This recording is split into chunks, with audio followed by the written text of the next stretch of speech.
Everyone. Welcome to the 2021 gathering. Housespace is our online workspace where we will access all the upcoming workshops, morning plenary speeches, ask questions, and connect. Each morning at 11 a.m. Eastern Time, we will log on to the plenary page to watch live keynotes and panels and have the opportunity to ask questions to our presenters. Make sure to click on the play arrow to start streaming the live video. To submit your questions during the Q&A periods, you can input text into the following chat box. We encourage you to reply and like others' comments. When we are beginning our daily workshops, they can be found in either the main menu or by navigating our drop-down menu. Once you select the workshop you're interested in joining, please follow the Zoom link provided or dial in details to participate. Thank you. We look forward to connecting, and if you have any questions regarding Housespace, don't hesitate to reach out. Bonjour à toutes et à tous, bienvenue au rassemblement. Housespace, c'est notre espace de travail en ligne où nous aurons accès à tous les ateliers à venir, aux plénières du matin, où nous pourrons aussi poser des questions et entrer en contact les uns avec les autres. Chaque matin à 11h heure de l'Est, nous nous connecterons à la page des plénières pour regarder en direct les discours principaux et les panels. Nous aurons la possibilité de poser des questions à nos présentateurs. N'oubliez surtout pas de cliquer sur la flèche de lecture pour lancer la diffusion de la vidéo en direct. Pour soumettre vos questions pendant nos périodes de questions-réponses, vous pouvez saisir du texte dans la boîte de dialogue suivante. Nous vous encourageons à répondre et à aimer aussi les commentaires des autres. Lorsque nous commençons nos ateliers quotidiens, vous aurez la possibilité de les retrouver soit dans le menu principal, soit en naviguant dans notre menu déroulant. Une fois que vous aurez sélectionné l'atelier qui vous intéresse, suivez le lien Zoom fourni ou utilisez les informations de connexion téléphonique pour participer. Surtout, n'hésitez pas à nous envoyer un message si vous avez des questions concernant Housespace. Merci, nous sommes vraiment impatients de vous retrouver. Hi everyone, welcome to the 2021 gathering. Housespace is our online workspace where we will access all the upcoming workshops, morning plenary speeches, ask questions, and connect. Each morning at 11 a.m. Eastern Time, we will log on to the plenary page to watch live keynotes and panels and have the opportunity to ask questions to our presenters. Make sure to click on the play arrow to start streaming the live video. To submit your questions during the Q&A periods, you can input text into the following chat box. We encourage you to reply and like others' comments. When we are beginning our daily workshops, they can be found in either the main menu or by navigating our drop-down menu. Once you select the workshop you're interested in joining, please follow the Zoom link provided or dial in details to participate. Thank you. We look forward to connecting, and if you have any questions regarding Housespace, don't hesitate to reach out. Bonjour à toutes et à tous, bienvenue au rassemblement. Housespace, c'est notre espace de travail en ligne où nous aurons accès à tous les ateliers à venir, aux plénières du matin, où nous pourrons aussi poser des questions et entrer en contact les uns avec les autres. Chaque matin à 11h heure de l'Est, nous nous connecterons à la page des plénières pour regarder en direct les discours principaux et les panels. Nous aurons la possibilité de poser des questions à nos présentateurs. N'oubliez surtout pas de cliquer sur la flèche de lecture pour lancer la diffusion de la vidéo en direct. Pour soumettre vos questions pendant nos périodes de questions-réponses, vous pouvez saisir du texte dans la boîte de dialogue suivante. Nous vous encourageons à répondre et à aimer aussi les commentaires des autres. Lorsque nous commençons nos ateliers quotidiens, vous aurez la possibilité de les retrouver soit dans le menu principal, soit en naviguant dans notre menu déroulant. Une fois que vous aurez sélectionné l'atelier qui vous intéresse, suivez le lien Zoom fourni ou utilisez les informations de connexion téléphonique pour participer. Surtout, n'hésitez pas à nous envoyer un message si vous avez des questions concernant Housespace. Merci, nous sommes vraiment impatients de vous retrouver. Hi everyone, welcome to the 2021 gathering. Housespace is our online workspace where we will access all the upcoming workshops, morning plenary speeches, ask questions, and connect. Each morning at 11 a.m. Eastern Time, we will log on to the plenary page to watch live keynotes and panels and have the opportunity to ask questions to our presenters. Make sure to click on the play arrow to start streaming the live video. To submit your questions during the Q&A periods, you can input text into the following chat box. We encourage you to reply and like others' comments. When we are beginning our daily workshops, They can be found in either the main menu or by navigating our drop-down menu. Once you select the workshop you're interested in joining, please follow the Zoom link provided or dial in details to participate. Thank you. We look forward to connecting, and if you have any questions regarding Housespace, don't hesitate to reach out. Bonjour à toutes et à tous, bienvenue au rassemblement. Housespace, c'est notre espace de travail en ligne où nous aurons accès à tous les ateliers à venir, aux plénières du matin, où nous pourrons aussi poser des questions et entrer en contact les uns avec les autres. Chaque matin à 11 h heure de l'Est, nous nous connecterons à la page des plénières pour regarder en direct les discours principaux et les panels. Nous aurons la possibilité de poser des questions à nos présentateurs. N'oubliez surtout pas de cliquer sur la flèche de lecture pour lancer la diffusion de la vidéo en direct. Pour soumettre vos questions pendant nos périodes de questions-réponses, vous pouvez saisir du texte dans la boîte de dialogue suivante. Nous vous encourageons à répondre et à aimer aussi les commentaires des autres. Lorsque nous commençons nos ateliers quotidiens, vous aurez la possibilité de les retrouver soit dans le menu principal, soit en naviguant dans notre menu déroulant. Une fois que vous aurez sélectionné l'atelier qui vous intéresse, suivez le lien Zoom fourni ou utilisez les informations de connexion téléphonique pour participer. Surtout, n'hésitez pas à nous envoyer un message si vous avez des questions concernant Housespace. Merci, nous sommes vraiment impatients de vous retrouver. Hi everyone, welcome to the 2021 gathering. Housespace is our online workspace where we will access all the upcoming workshops, morning plenary speeches, ask questions, and connect. Each morning at 11 a.m. Eastern Time, we will log on to the plenary page to watch live keynotes and panels and have the opportunity to ask questions to our presenters.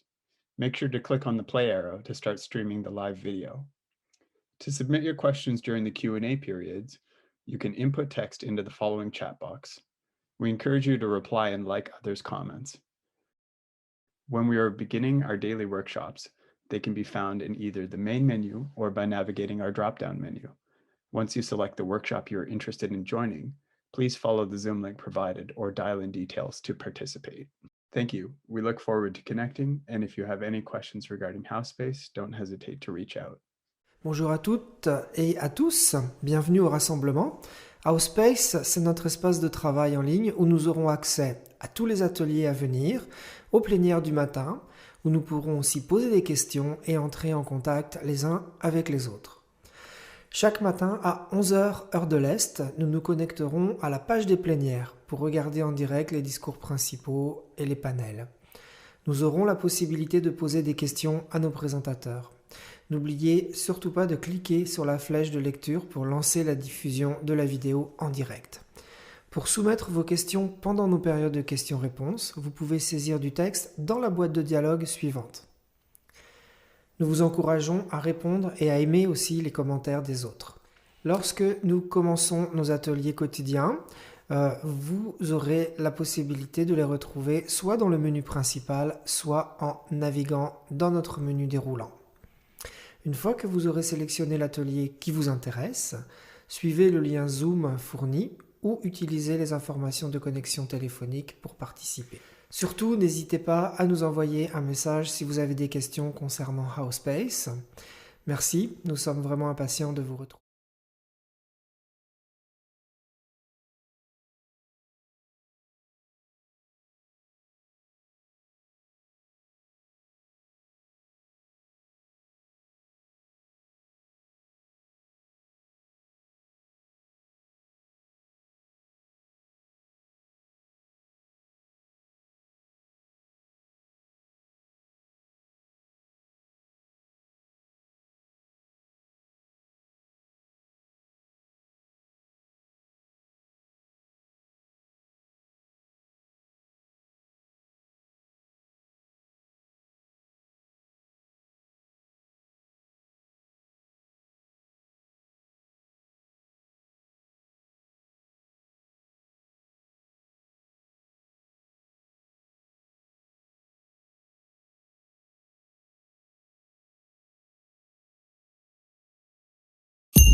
Here at Tamarack, we believe that the future is shaped by our youth, not just because they'll inherit our home, which they will, and not just because they have all the best ideas, which they might, but because they have the passion, care, and commitment to make the world a truly beautiful place.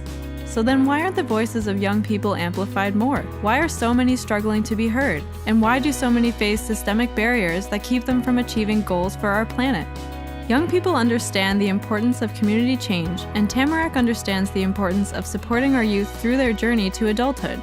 That's how Communities Building Youth Futures was born. Working in partnership with the Learning Branch, Employment and Social Development Canada, the Tamarack Institute is implementing a 5-year collective impact strategy to help increase high school graduation rates for youth facing barriers. We've met and will continue to meet with many young people in order to better understand their needs straight from the source. We've consulted with and will have ongoing consultations with youth-serving organizations to hear innovative approaches to youth engagement and to help identify policies and practices that remove barriers for youth. Additionally, we've recruited 13 Communities Building Youth Futures community youth initiatives from all across Canada with the goal of supporting up to 5,000 young people through their education to employment journey, ranging from Chilliwack, BC to Yellowknife, Northwest Territories to Corner Brook, Newfoundland and Labrador. Communities Building Youth Futures aims to support youth and communities by providing tools and resources. In March 2020, we hosted our first national gathering in Kitchener, Ontario. Over 2.5 days, attendees met, mingled, and learned new information to take back to their respective communities and to set up their own community youth initiative. Monique Miles from Aspen Institute shared insights and learnings from her experience leading the Opportunity Youth Forum, a collective impact initiative serving 1.2 million young people in the United States. And graffiti artist Moises Frank wowed us all with an art-based community building activity. 97% of surveyed attendees made one or more new connections. In June 2020, Tamarack also launched an official newsletter, a free bi-monthly online magazine that offers the latest resources and articles on collaboration and community change to support young people, as well as information for all of our upcoming events and learning opportunities. We are just getting started in our journey to make lasting change in building youth futures, and we still need more like-minded people to help us get there. Join us and connect, learn, and collaborate with other changemakers at local and national levels. Learn more about collective impact, youth engagement, and how changemakers are creating education, training, and employment opportunities for young people in their communities and across Canada. Are you a young person, a community organizer, or part of the government, business, or education sectors? Visit www.tamarackcommunity.ca for more information on how you can join the Communities Building Youth Futures movement.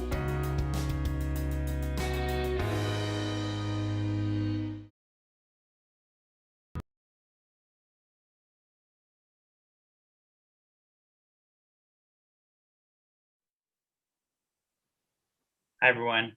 We are honored to introduce to you Elder Wallace Alexin and his wife, Elder Florence Alexin, who are our elders for our gathering. Elder Wallace and Florence work with Vibrant Communities Calgary and Calgary on Treaty 7 territory. It's important that we start with our opening blessing before doing anything else so that we start in a good way. Over to you, Elder Wallace and Florence.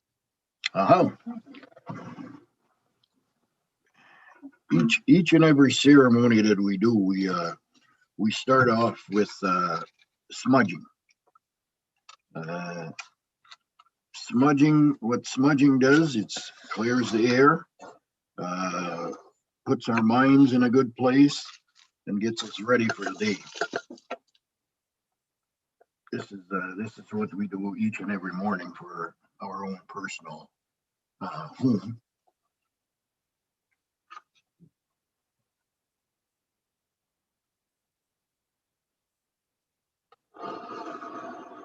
Get that going.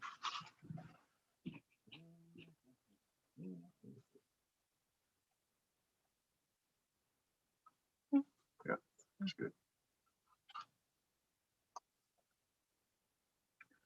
So this morning, we're going to do a special blessing here. We're going to ask our mentor, the eagle, to come and help us so good things can happen in this ceremony that we're about to embark on here. Gonna have a beautiful meeting, and I know there's all great people out there, beautiful people. I feel the energy, and I'm real happy that we could participate in this. So what I'm going to do is I'm going to ask a blessing. I'll ask the Creator. I'm going to smudge everybody virtually, and some say that you can even smell that smudge as you're concentrating on, smudging. So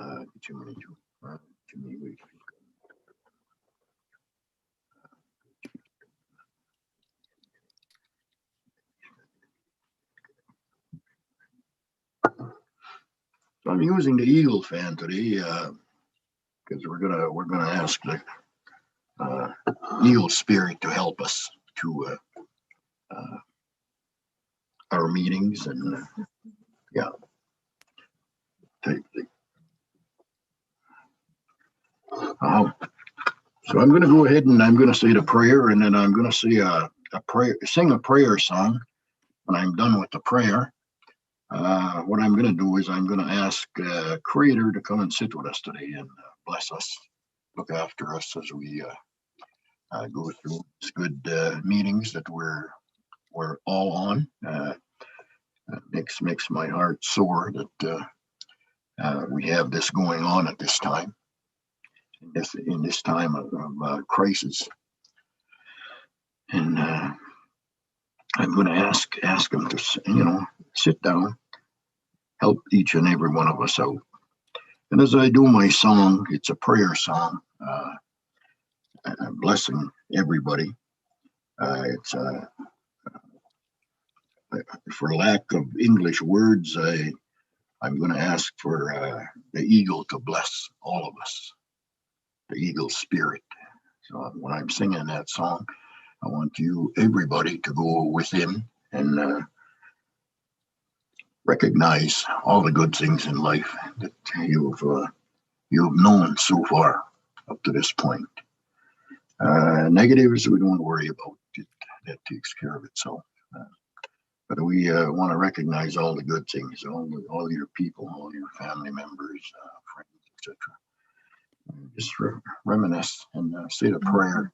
When I'm saying my prayer, I'd like you to, say prayers in your own way. Everybody's got a different religion, so we recognize and we like everybody's religion or way of doing things. Oh, that means I'm going to talk a little bit in my language, then I'll be saying some of it in English so that we all understand.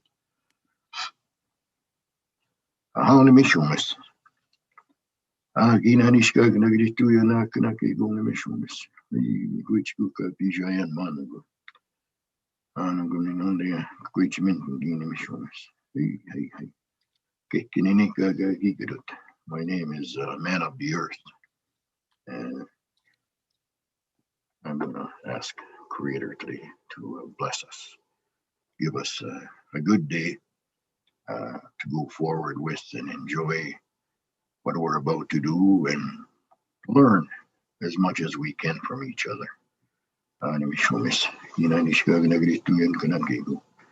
God knows how to do it all, Creator. We ask you to sit with us today and help us with our endeavors.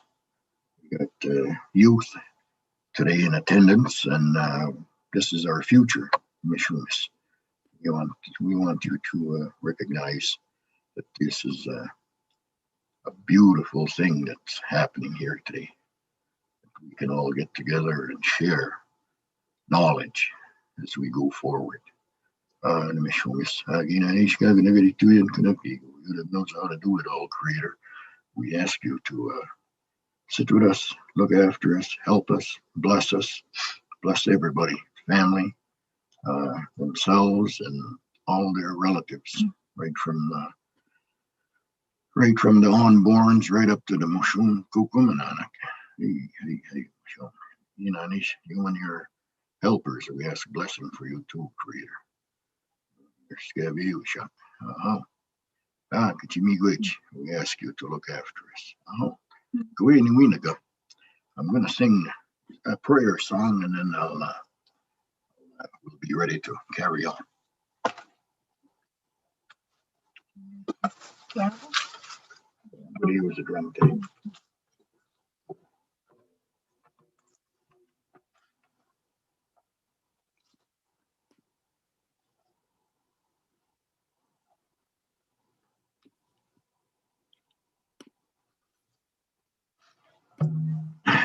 Pull back a little bit.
That was the Eagle song, asking for blessings from the very spiritual bird that we all look up to as Native people, and everybody in the world too, I think. Kichimigwich coming to man mom and mission. Inanishka to Yanaka. Ask you to bless us all today. Kichimigwich. Thank you. Hey, Migwich. Well, we can carry on with our rest of our day.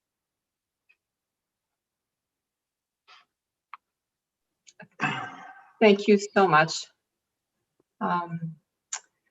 Elders Wallace and Florence Alexson. Thank you for starting us off today. And thank you for the wisdom you shared in the room before we came on live. Very much appreciated. Thank you. Good.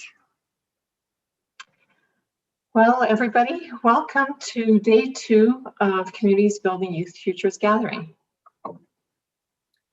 Thank you, Elder Wallace and Florence Alexson.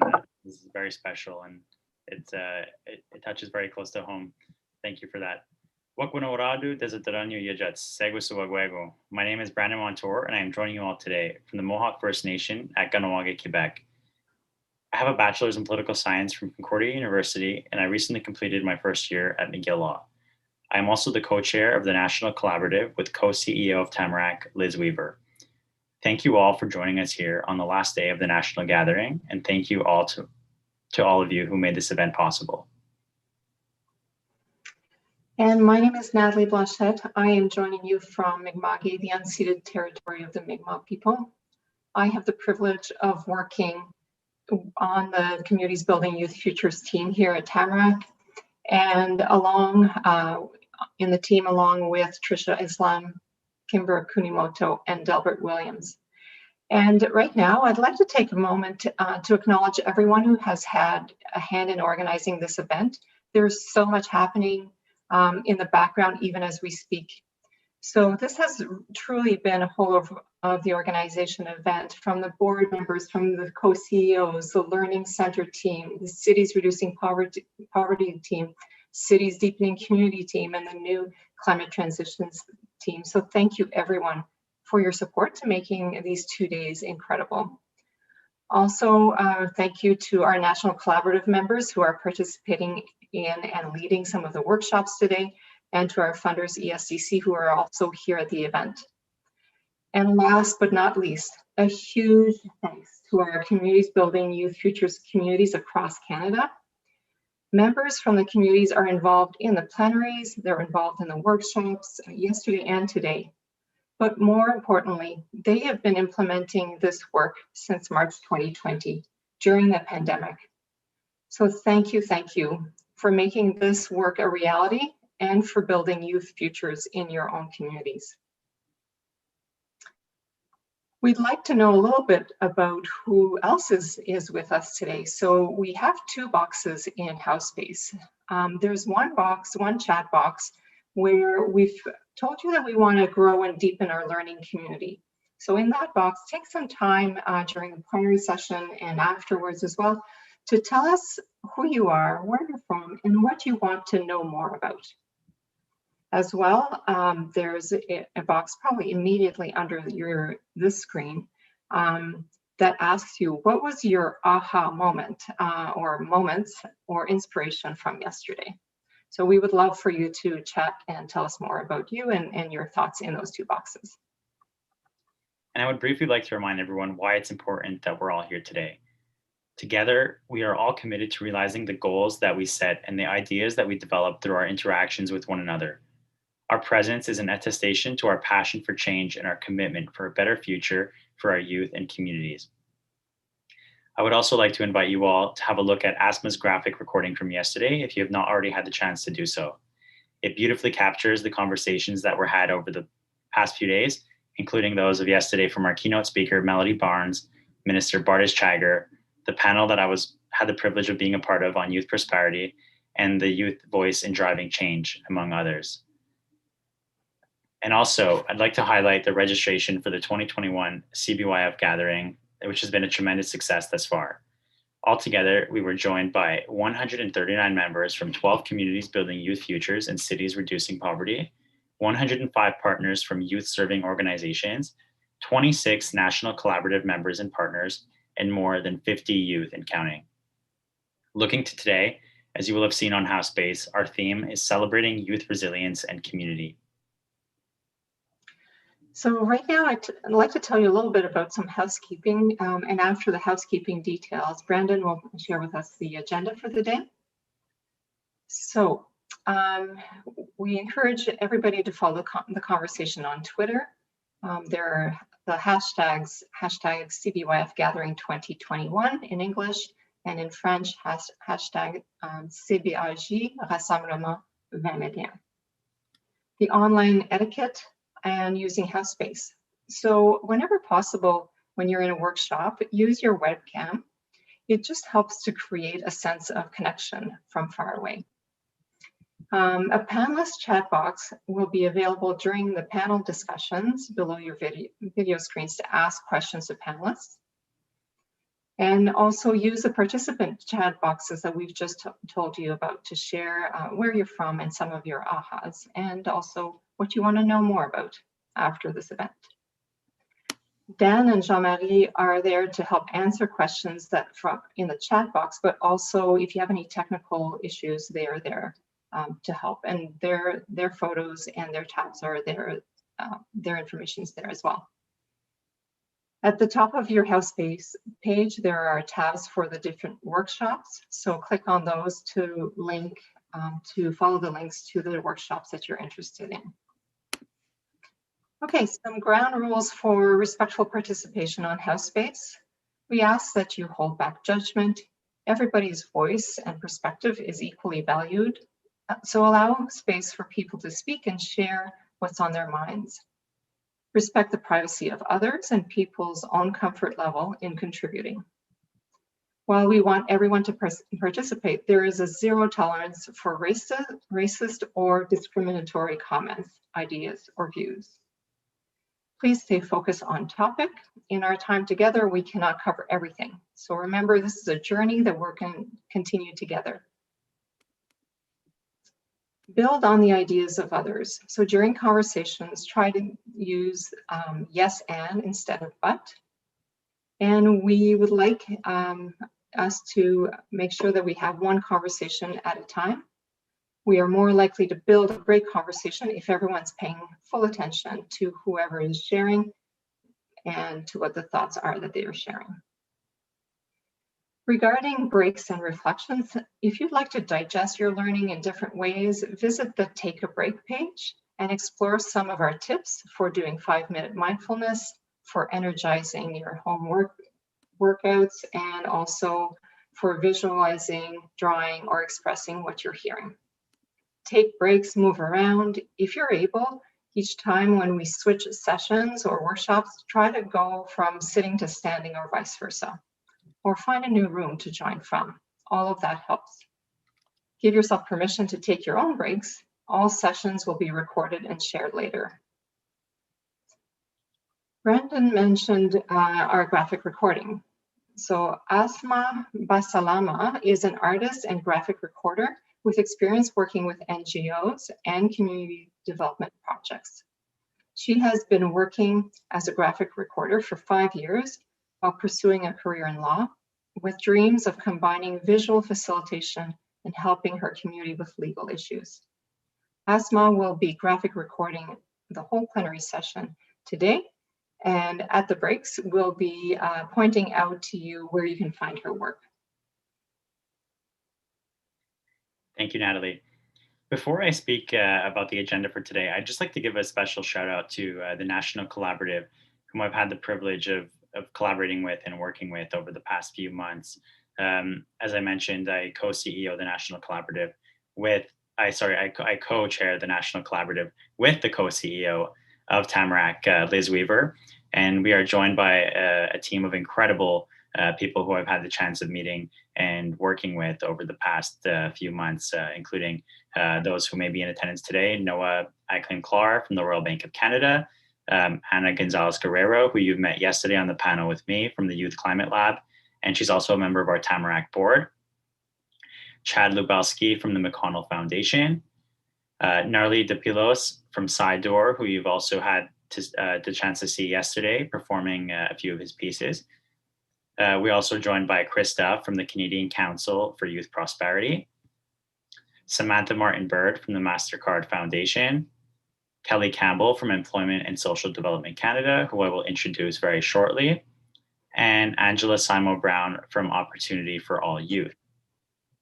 Over the past few months, we've been working closely to address some of the issues that we've been speaking with here today. And we're going to be continuing this in the future as we address any issues that come up regarding youth and communities. And it's been a pleasure to work with these people thus far. Looking towards today on our agenda, shortly we'll have remarks from Kelly Campbell, who I just introduced from the Employment and Social Development Canada. Followed by this, we'll have a panel on the impacts of COVID on youth. Next, this will be followed by co-CEO of Tamarack, Liz Weaver. And then we will hear our keynote from Minister Qualtrough.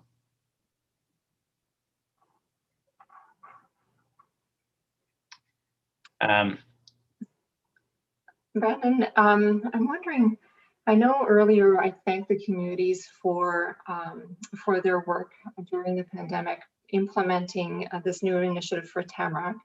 And I know that yesterday the MCs pointed out some of the results that we've had thus far, but I'm thinking that I'd like to repeat some of those because it's been quite impressive.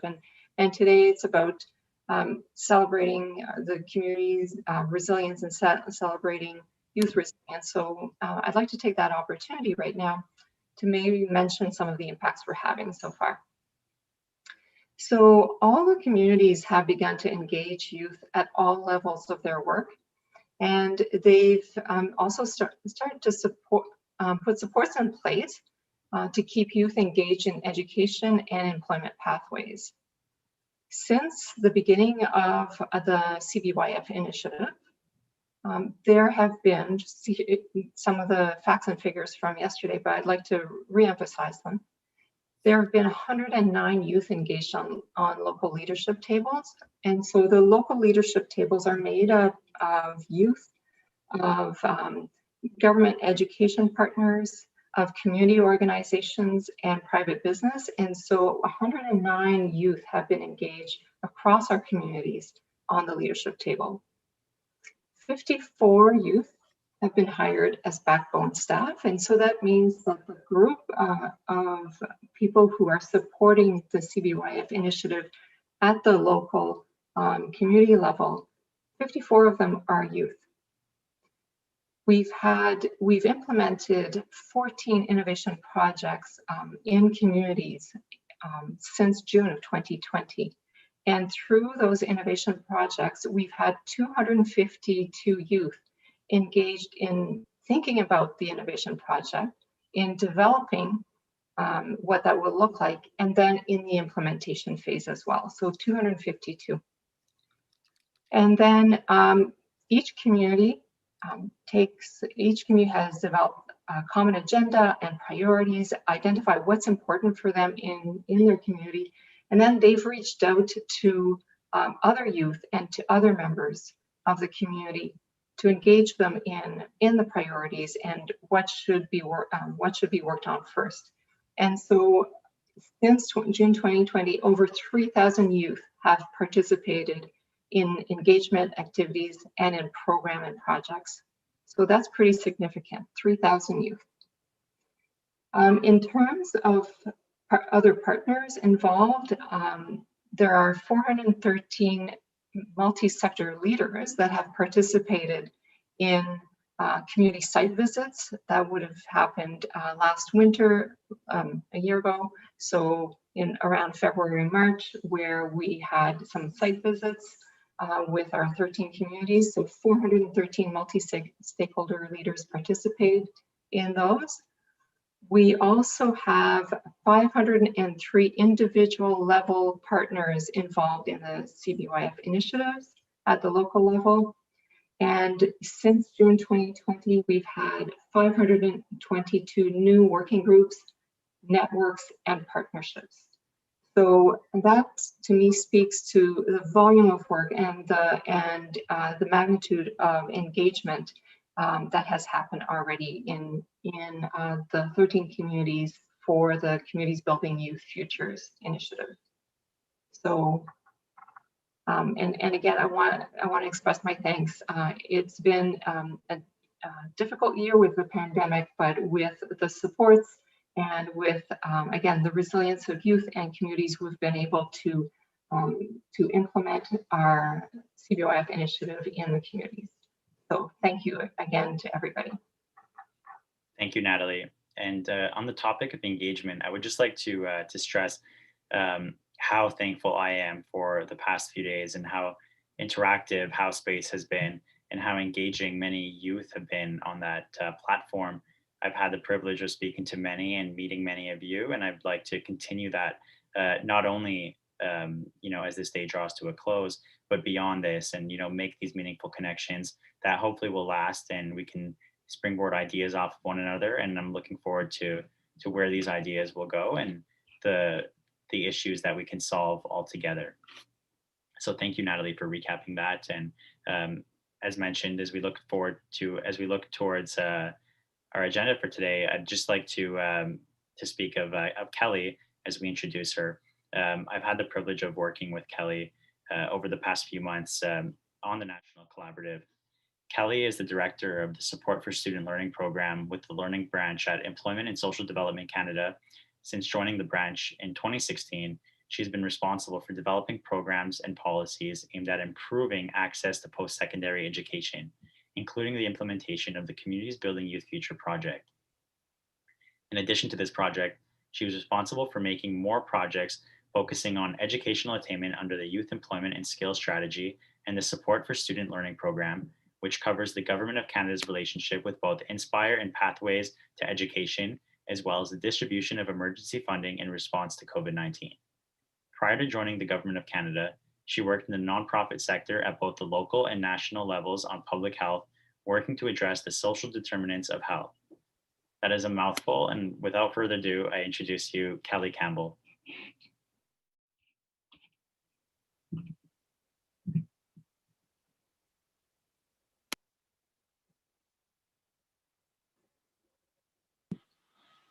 That's a good way to start. Hello and welcome, everyone. Thank you so much, Natalie and Brendan, and thank you so much for also sharing the impressive work that the CBYF has done to date. I would really like to welcome everyone here today. J'aimerais vous souhaiter la bienvenue. I would also like to start by acknowledging that today I am coming to you from the unceded and unsurrendered territory of the Algonquin people. From my home here in Ottawa, I am situated between the lands of the Pikwakanagan and Kitigan-Zibi First Nations. I think it's really important that wherever we live and work, that we take time to not only acknowledge the original stewards of the land, but that we also take the time to learn about these communities and their history and learn from their strength and resilience, wisdom and knowledge. Given that I am in the company of people from coast to coast to coast and down into the USA, I also want to acknowledge and honor the people of the lands each of you find yourself on today. And finally, I'd like to say a couple of thank yous before I get started. First, I also would like to thank Elders Wallace Alexson and Elder Florence Alexson, who have ensured that we have started each day of the National Gathering in a good way. I feel honored to have had you both center us over the course of the last 2 days. The drumming and the songs were so beautiful. I would also like to give another thank you to the Tamarack team. A tremendous amount of effort has gone into this gathering, and I would be remiss not to acknowledge the incredible event that you have put forward and together for all of us today. Finally, a big thank you to the presenters, the panelists, and of course, all of you that have participated in this gathering. There has been a rich dialogue and so much learning. Your passion and commitment to improving the lives of young people in Canada is so remarkable. So thank you, merci, miigwech, nakormik, merci. I am Kelly Campbell, and as Brendan mentioned, I am the Director for the Supports for Student Learning program at ESDC. We are the very proud partner and funder of the Communities Building Youth Futures project. My team and I started conversations with Liz Weaver and the Tamarack Institute back in 2019 about this initiative. With their support, we brought together national partners to discuss how the Government of Canada could best invest funding to really move the marker for underserved youth, or as Melody Barnes coined and shared with us yesterday, opportunity youth. The idea of collective impact approach gained momentum very quickly.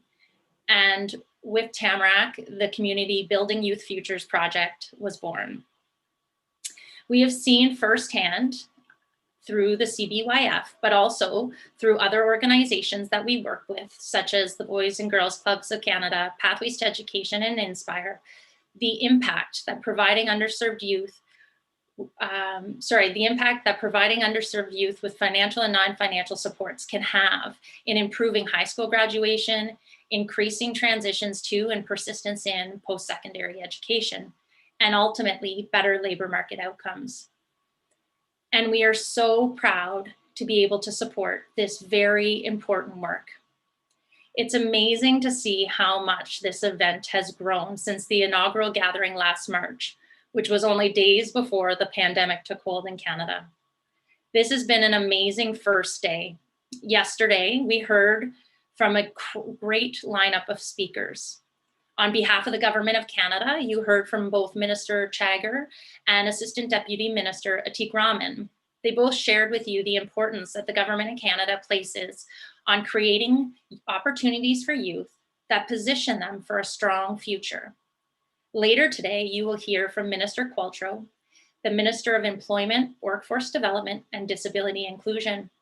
She will share with you some of the government's commitments to support youth, including the historic investments made in this past budget into the coming years. So in an attempt to save those exciting parts for my minister, I thought I would focus today on sharing with you some of the things I took away from yesterday's presentation. Almost like maybe a bit of a recap before we dive into what I know will be another very rich day. During her keynote yesterday, Melody Barnes talked about the importance of putting equity at the center of the work, and that it cannot be an add-on because it reshapes how we do our work. It was a great takeaway and made me think a lot about the work that CBYF is doing right now. Ana Gonzalez spoke so eloquently about the importance of empowering and enabling youth to be the catalyst of change. As she noted, youth have the ideas and they have the capacity, but what is lacking is the resources to support youth to be enabled to develop the skills they need to be the driver of change. And a big part of this, as Anna said, needs to be looking at how we hand over power.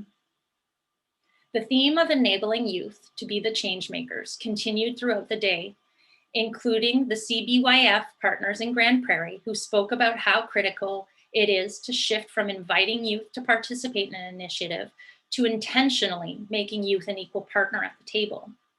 We heard a lot about what it means to really listen to youth.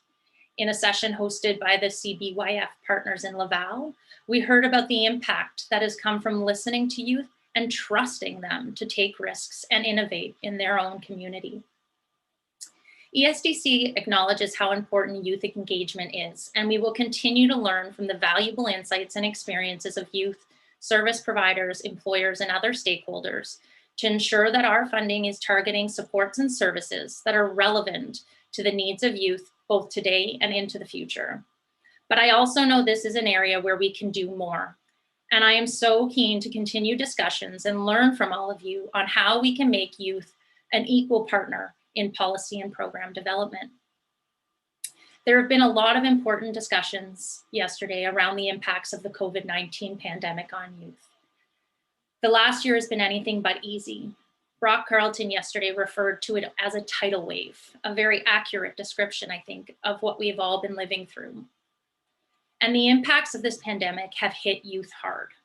Between lockdowns, social distancing, transitioning back and forth between in-school and remote learning, the lives of children and youth have been in a constant state of disruption over the last 14 months. In some of the breakout sessions today, discussions about how communities are starting to address things such as the digital divide, the lack of access really to devices, internet or broadband will be something we talk a little bit more about. And the panel coming up will talk about the impact of the pandemic on youth. I'm really looking forward to these discussions. The digital divide is something that was drawn to our attention at the Learning Branch at ESDC in the very early days of the pandemic by our stakeholders. They helped to shed a light on what their youth were facing and the almost impossible task of trying to stay engaged in school. All too many had to rely on a phone or a laptop shared between multiple students in their household to do their remote learning. The closure of local libraries, community centers, or in-person access to after-school programming further limited access to internet and devices. And this was a reality that was only further amplified for youth living in rural, remote, and northern communities. We have also seen that youth have suffered from a loss of connection and support. Home is not always a safe place, and so many youth rely on after-school programming, not only for mentorship and academic support, but also for a meal, discussions with a trusted adult, or just to spend time in a safe space with friends. All of those connections all but disappeared almost overnight. In April 2020, as Brandon alluded to, as part of a suite of supports for youth, the Government of Canada announced an injection of $15 million for the program I manage, Supports for Student Learning program. This funding allowed us to work with organizations to help them to transition their supports online so that they could innovate and find new ways to maintain these vital connections with youth in our new virtual world. It also enabled them to address the digital divide that so many were facing. And while thousands of youth thankfully benefited through this funding, we know that there are many, many more. The panel coming up will talk in more depth about the impacts of the COVID-19 pandemic on youth and youth resilience. I have the distinct honor today of being able to introduce to you Kylie Adair, the moderator of the panel. Kylie is the editor of Future of Good, a digital content platform focused on highlighting the innovations, perspectives, and emerging trends that shape all of our work. They are definitely a source of information that I have found myself using increasingly over the last year, with timely and very relevant stories to the realities we are facing today. Kylie has an impressive list of credentials, including having written, developed, and edited content for a number of different organizations, including the Founders Fund, Housespace, Creator Magazine, Brit & Co, Rabble.ca, Feminist Wednesday, and more. She's a graduate of the Carleton University School of Journalism, where she studied both journalism and human rights. I really want to take a minute before she begins to thank you for being here with us today and for moderating this very, very important discussion. The work that you do is so important, and so I'm quite pleased to be able to recognize that here today. Over to you, Kylie.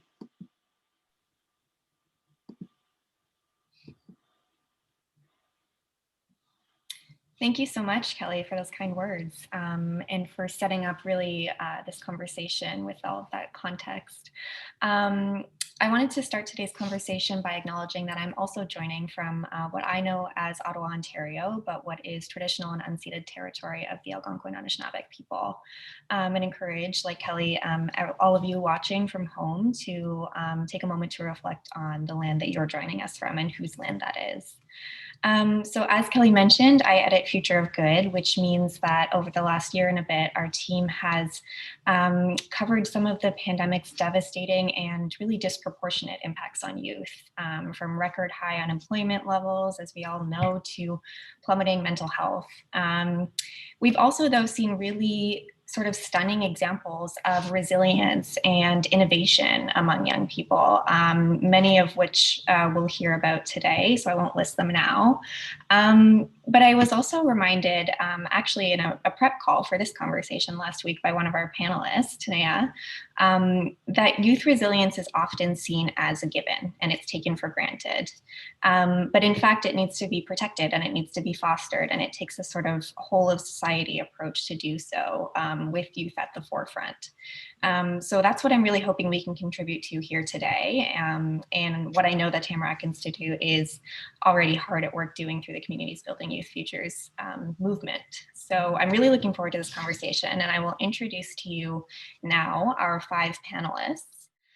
So first up, we have Freshta Ahmadzai, who is a data analysis coordinator at Simon Fraser University's Morris J. Wask Center for Dialogue, and is coordinating or co-authoring, the Urban Youth Impact Report, highlighting how youth are experiencing the pandemic in areas like diversity and inclusion, public health, and cost of living. Freshta is also a graduate student in gender, feminist, and women's studies at York University.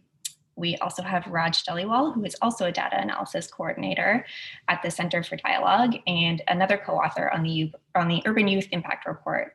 Raj also serves as the president of the United Nations Association in Canada, the Calgary branch, and he is also the founder of Student Board, an online peer-to-peer teaching and learning platform merging higher education with the future of work.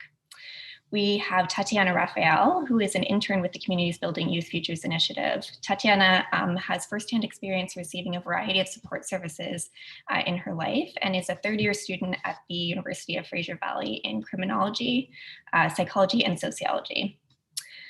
We also have Keisha Wanaku, a community engagement coordinator with CBYF. Keisha is a longtime volunteer in the fields of mental health, childhood obesity, physical disabilities, and working with vulnerable populations. Keisha also has experience working in various nonprofit organizations, developing innovative programs that serve the needs of children and youth.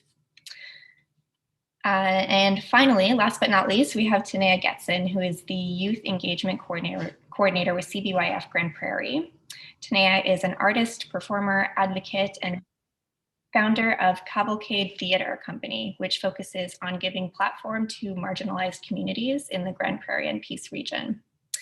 So before we dive into the questions for our panelists, I just wanted to mention that we are open to questions from all of you watching. So please do add those in the chat. Let us know your thoughts. Let us know what's resonating, what questions you have for our panelists, and we'll try to get to as many as possible.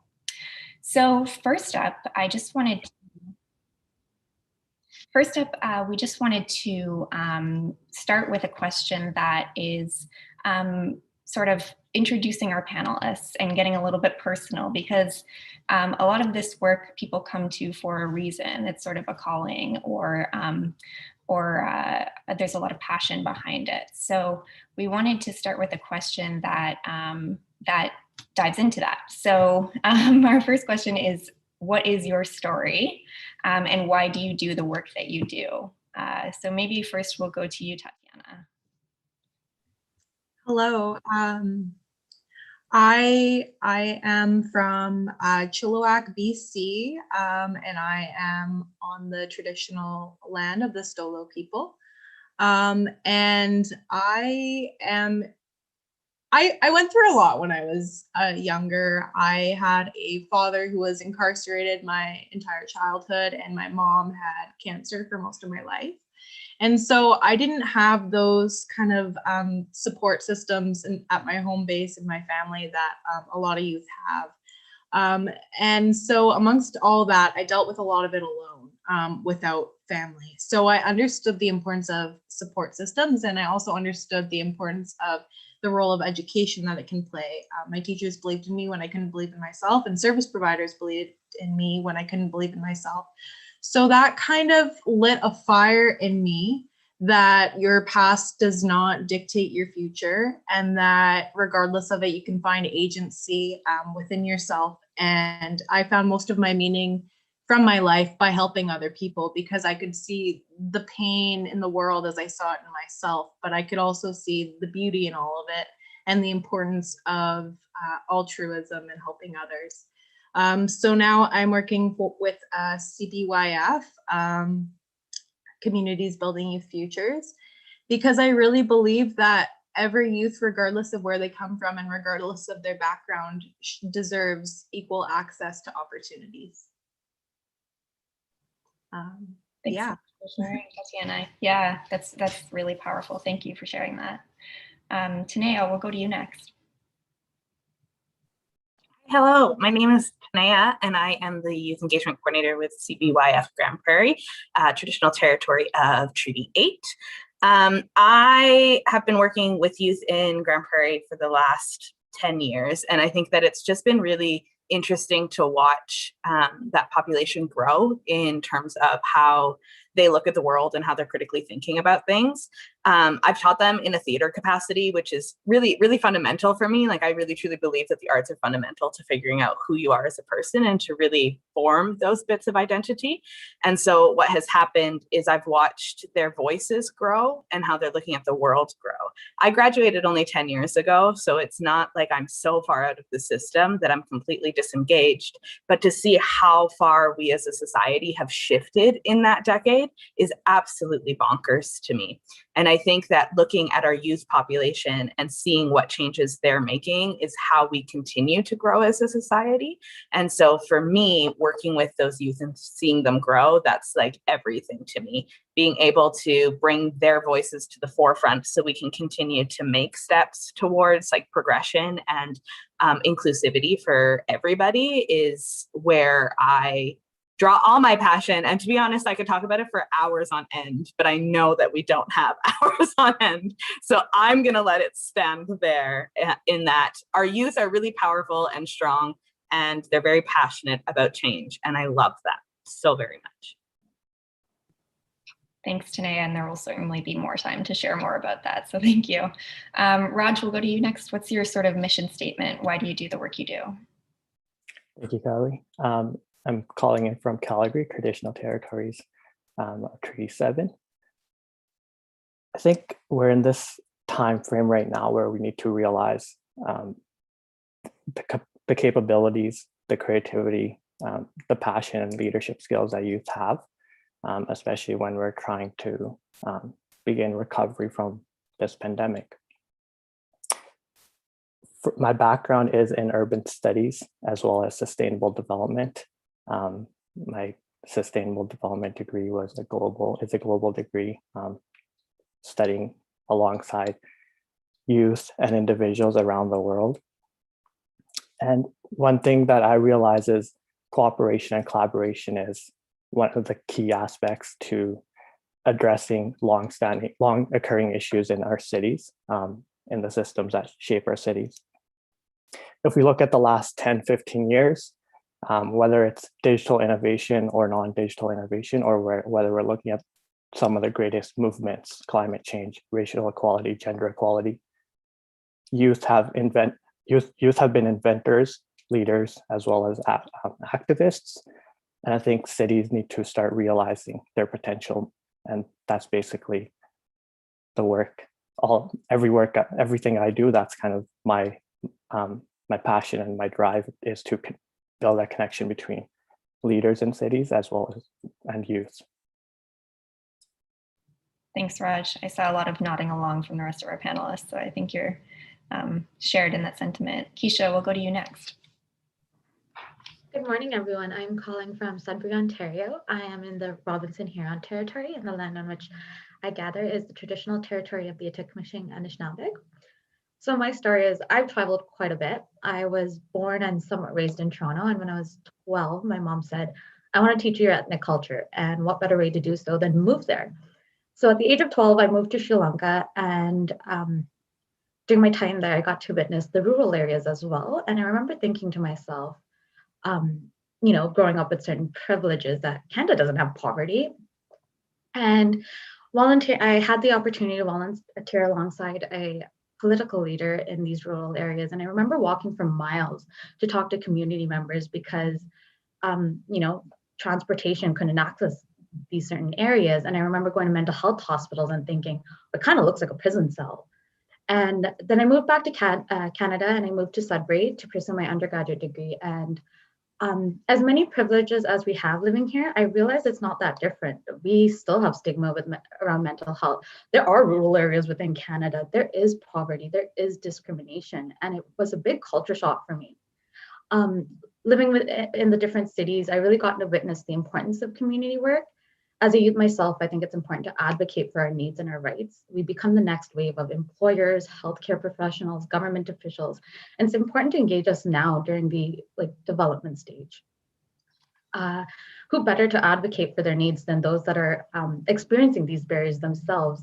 This line of work really allows me to combine my passions of science and social work and community work. And I really loved, in today's, there's a distrust amongst youth and government services and service providers that our voices are taken as forms of tokenism. And I really like that CBYF gives us this opportunity to take risks and actually implement what we say. So that's my little brief story.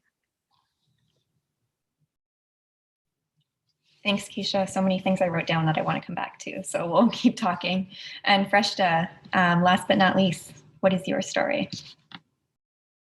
Thank you. Good morning to everyone in this call. And my name is Freshta, and before I begin my story, I would like to acknowledge that I'm calling from Surrey, BC, which lies on the unceded ancestral territories of the Katsi, Semiahmoo, Kwantlen, Musqueam, Kikwit, and Kwikwetlem peoples.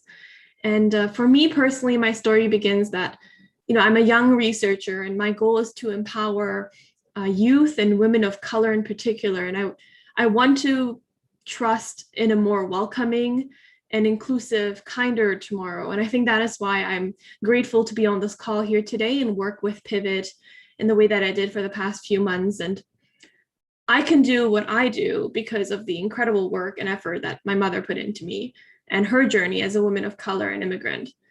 And I am who I am because of my community, my fellow researchers, my colleagues, my friends who have challenged and guided and held my back for me when I needed that the most. And I just truly believe that it is now my time to hold their hand in our trying times during this pandemic, even if I, as a young person, can't necessarily shine or show them, the answer to the problems we face right now. I believe that at least together, we can uncover that it's just a dark veil and that it's temporary, and that if given the opportunities, we can actually build to a brighter future. And, I trust in the capabilities of my fellow youth. And I know that our leaders and our adult allies here today believe in them too. So that is why I do what I do, because I want to pay homage to my mother, to those that brought me here and shaped me, and those who deserve their future. Thanks, Freshta. What a great note to really dive into this conversation on. A bit of a note of optimism and sort of refreshment, almost is the word I'm thinking of. But yeah, so we wanted to sort of on that note, dive into some of the impacts that have that the pandemic has had on youth over the past year or so, because, you all have had a sort of front row seat. And me, I'm sort of removed, and I can read about, what youth have gone through and, in some cases talk to youth. But I think there's a ton that I would be missing, and I think a lot of people watching have missed. So my question for you is, from your experience over the past sort of year and a bit, what is one thing people don't know, or many people don't know, about the impact on youth that you wish they knew? Keisha, we'll start with you. Sorry, almost started speaking without unmuting. Before I go on, I want to mention that I can only speak, I can't speak on behalf of all youth, but on the impacts of COVID, it is circumstantial, but I can speak on my experience working alongside youth and being a youth as well. And I do want to take a second to thank all the youth that have been working along with me for the past 7 months. Even if it's answering a survey, that small action goes a long way. It feeds into data. First thing I'd like to address is our mental health crisis. Our mental health services are so backed up with that youth are on wait list for months, almost close to a year, possibly more.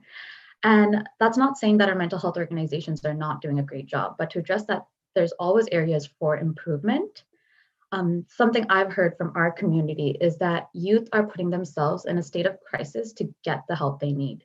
They feel like they have no other choice.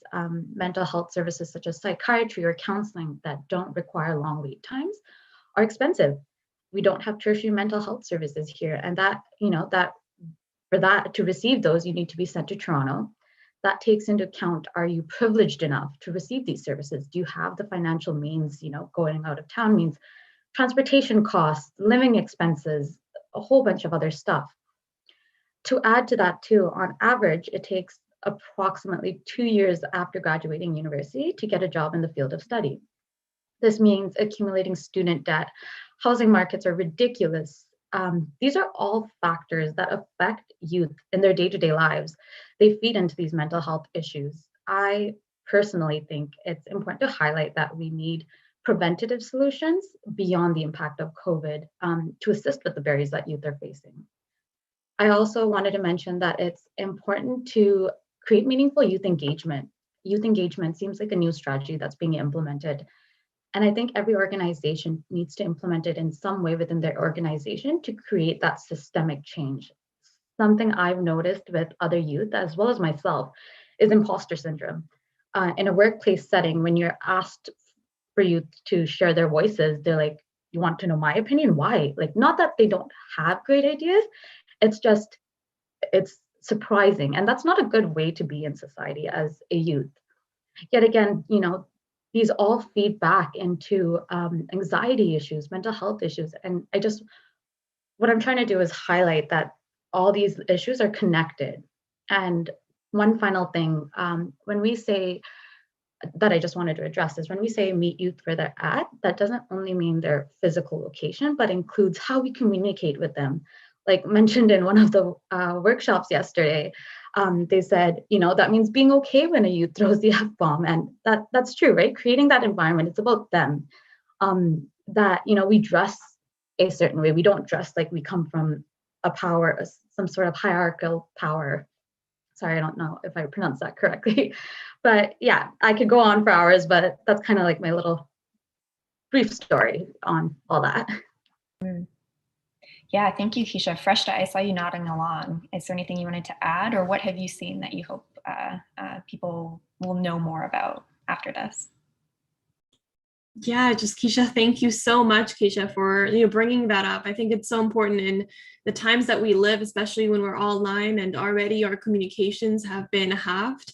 I think it's so important to be present and truly engage with our youth. And I think my time as a data analyst coordinator and even as the co-author of our Urban Youth Impact Report, Pivot has really highlighted to me how structurally, both their physical, financial, social health has really become a secondary concern to cities, and that the integration, in my opinion, it's disintegrated. Youth are not incorporated into the structures of their cities, and so these futures that our community organizations and governments are working towards are futures that are not reflective of these youthful values that they carry. And of course, by that I don't mean that youthful values are necessarily as different as the values that our communities are going towards. Is just simply not still reflective of what they're hoping to have their futures be. So I personally think that, I resonated a lot with Keisha's words, in the sense that I think that all young people want a better quality of living, and they want that for all their members of their communities, not just themselves. And if they are driven to make impact and to shape their communities, then, you already have future leaders in front of us. These leaders that are going to be incorporated in their city governments and their community organizations. And we just simply need to give them a space without holding them accountable to the lack of experience they may have accumulated at 20. We have such high expectations for them, and yet we don't give them the opportunities to meet these expectations, to meet eye to eye with them at a table. And so I think that they should have a right to the futures that they hold, and the futures in which they were going to continue the legacies that we're creating today. So I truly resonate with what our young folk are saying here today, and the opportunities that we're having at this conference. And I just hope that our adult allies see the same value that we see here, and that youth are not given opportunities to be leaders. And that's something that COVID highlighted. Youth already know what they need to do. I think they truly just need a space to be who they can be to the best of their abilities, which is leaders and change makers and pivoters. Otherwise, as time goes, I think they'll lose that initial burst of energy that they have, over time, that hunt for experience that rush culture kind of spoke about earlier today. I think that will get to them at some point. And so I think that we need to encourage and grow as much as we can with them right now before things might slow down for them. Thanks, Freshta, and so much I want to dig into after, but I wanted to ask just quickly a bit of a follow-up. Could you expand on what you mean by youthful values and these youthful values that organizations can better align with? Is it about this sort of desire for impact in this initiative, or is it broader than that? I think it's interesting because in our report we had 23. In our research, we had 23 attributes, and 21 attributes. And I think if you look at them, these are all different aspects that make youth today incorporated in their cities. Some of the ones that we focused on for our report was on cost of living and, overall health and diversity and inclusion. And really, youth are echoing the need to be heard, to be more included, to create accessible communities, not only for themselves. These youthful values are really values in which they want to create better societies for anyone, any age group, whether it's pre-youth, whether it's adults or adult allies. They want to create communities that are sustainable and accessible to their environment. And as I think it's more so when I say youthful values, I think what I mean is that it isn't a value that is centered to only them, which I think, not to be too frank, but I think that a lot of our values as we get older tend to become more centered on our own needs and meeting our temporary short-term goals of success and health. And so I truly believe that when you look at youthful values are inclusive of basically everyone in their communities and in their societies. And it creates structurally a strengthened society and social structure that lasts longer, in my opinion. That their values are usually long-term, and the way I see it, it's a very kind and warm feeling to be a part of, to want better quality of living for everyone, to create an environment that is inclusive of people with different needs and identities. And I think that is something that everyone should value. And so youthful values are values that everyone should resonate with. That's how I see youthful values, at least. Yeah, no, that's incredibly powerful. Thank you. And Tanea, I saw you also nodding along and snapping. So we'll go to you next. What's something you've seen that you wish more people knew about? I'm going to echo the sentiments that were shared just before me, in that I can really only speak to the community that I am within and as a youth myself, and what I have heard from the youth in my community and working with them. I think this idea of youth resiliency comes up a lot, and we all know youth are resilient. We've been told that our entire lives. We have been resilient youth as the world changes. And I think something that's really important to understand is that resilience doesn't look the same in every youth, right? We talk a lot about being able to bounce back. And this is where I had mentioned it in a prior meeting at some point in time, but the playground, like ball bin metaphor, in that you go out to the playground and there's this big bin of balls that you can choose from, and you go to pull one out and you expect it to bounce, because that's what we've been taught. We've been taught that when you pull a basketball out of the bin and you throw it on the ground, it's going to bounce back up into your hand.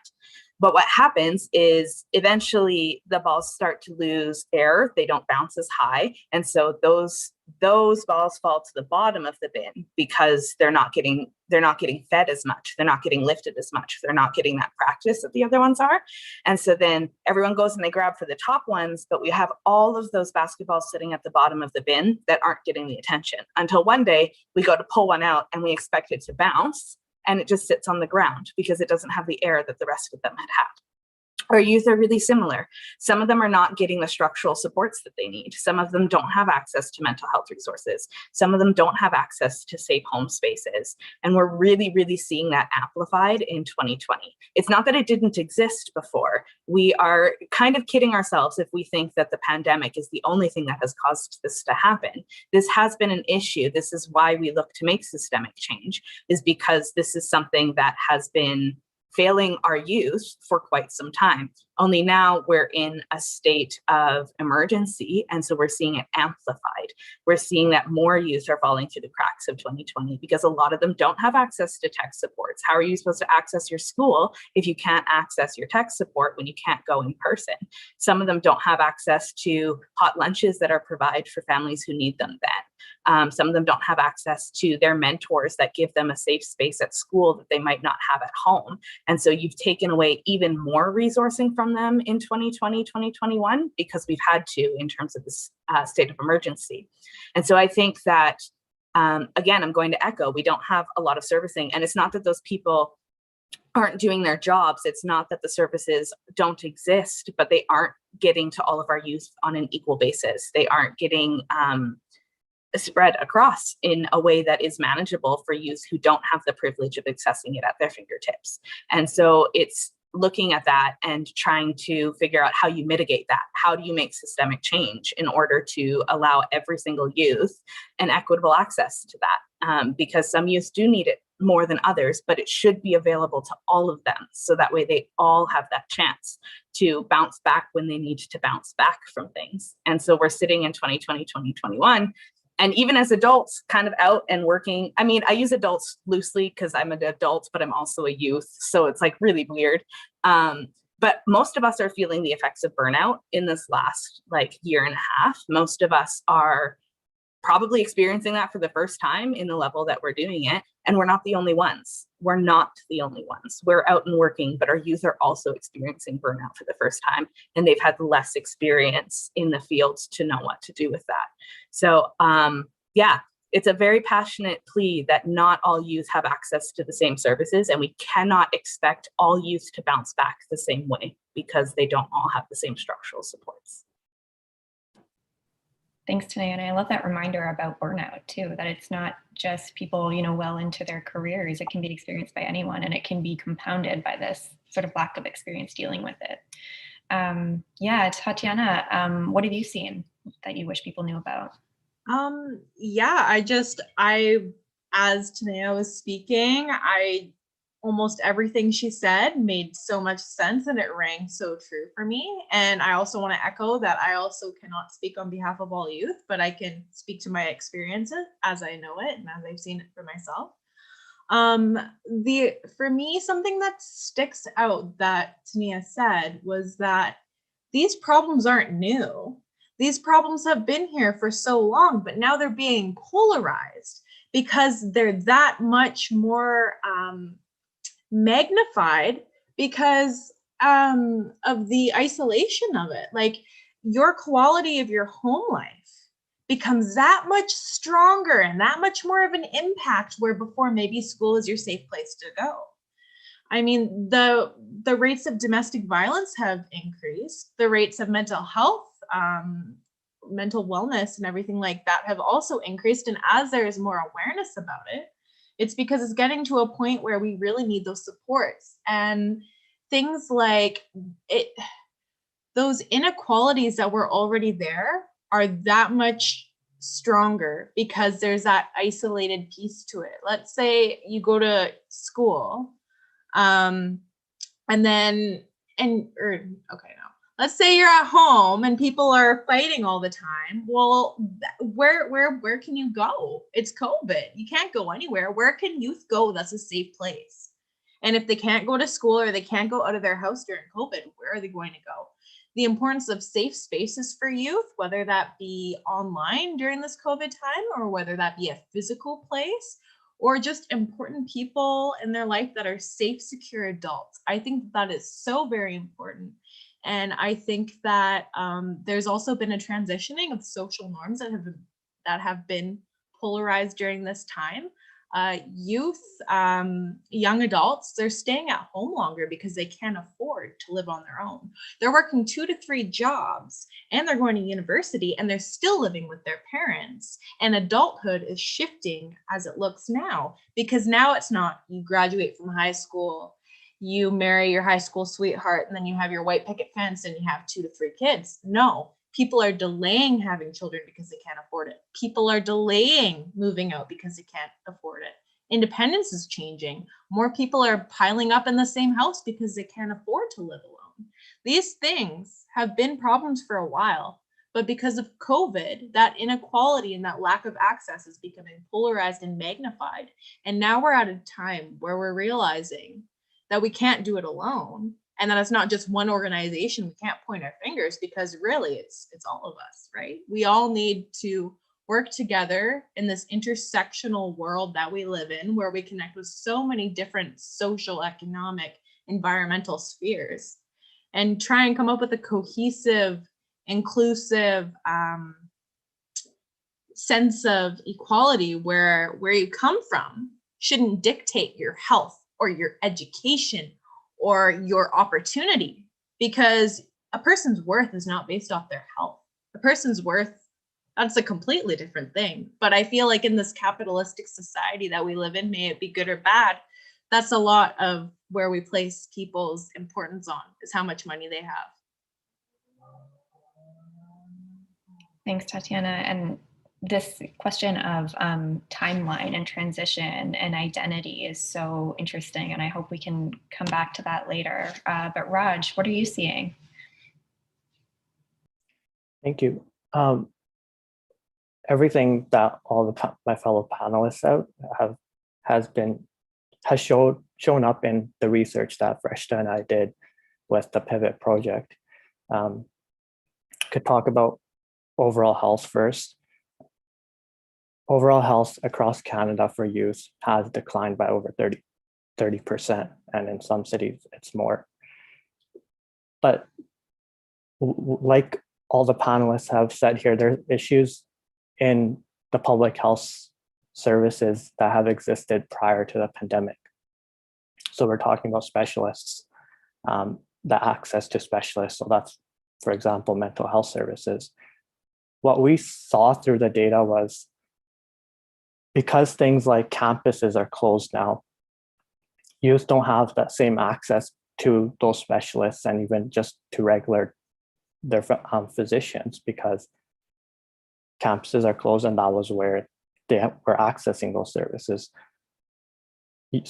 There's some cities that we saw that a majority of youth still don't have access to a family doctor, and this existed prior to the pandemic. It's just been amplified during the pandemic.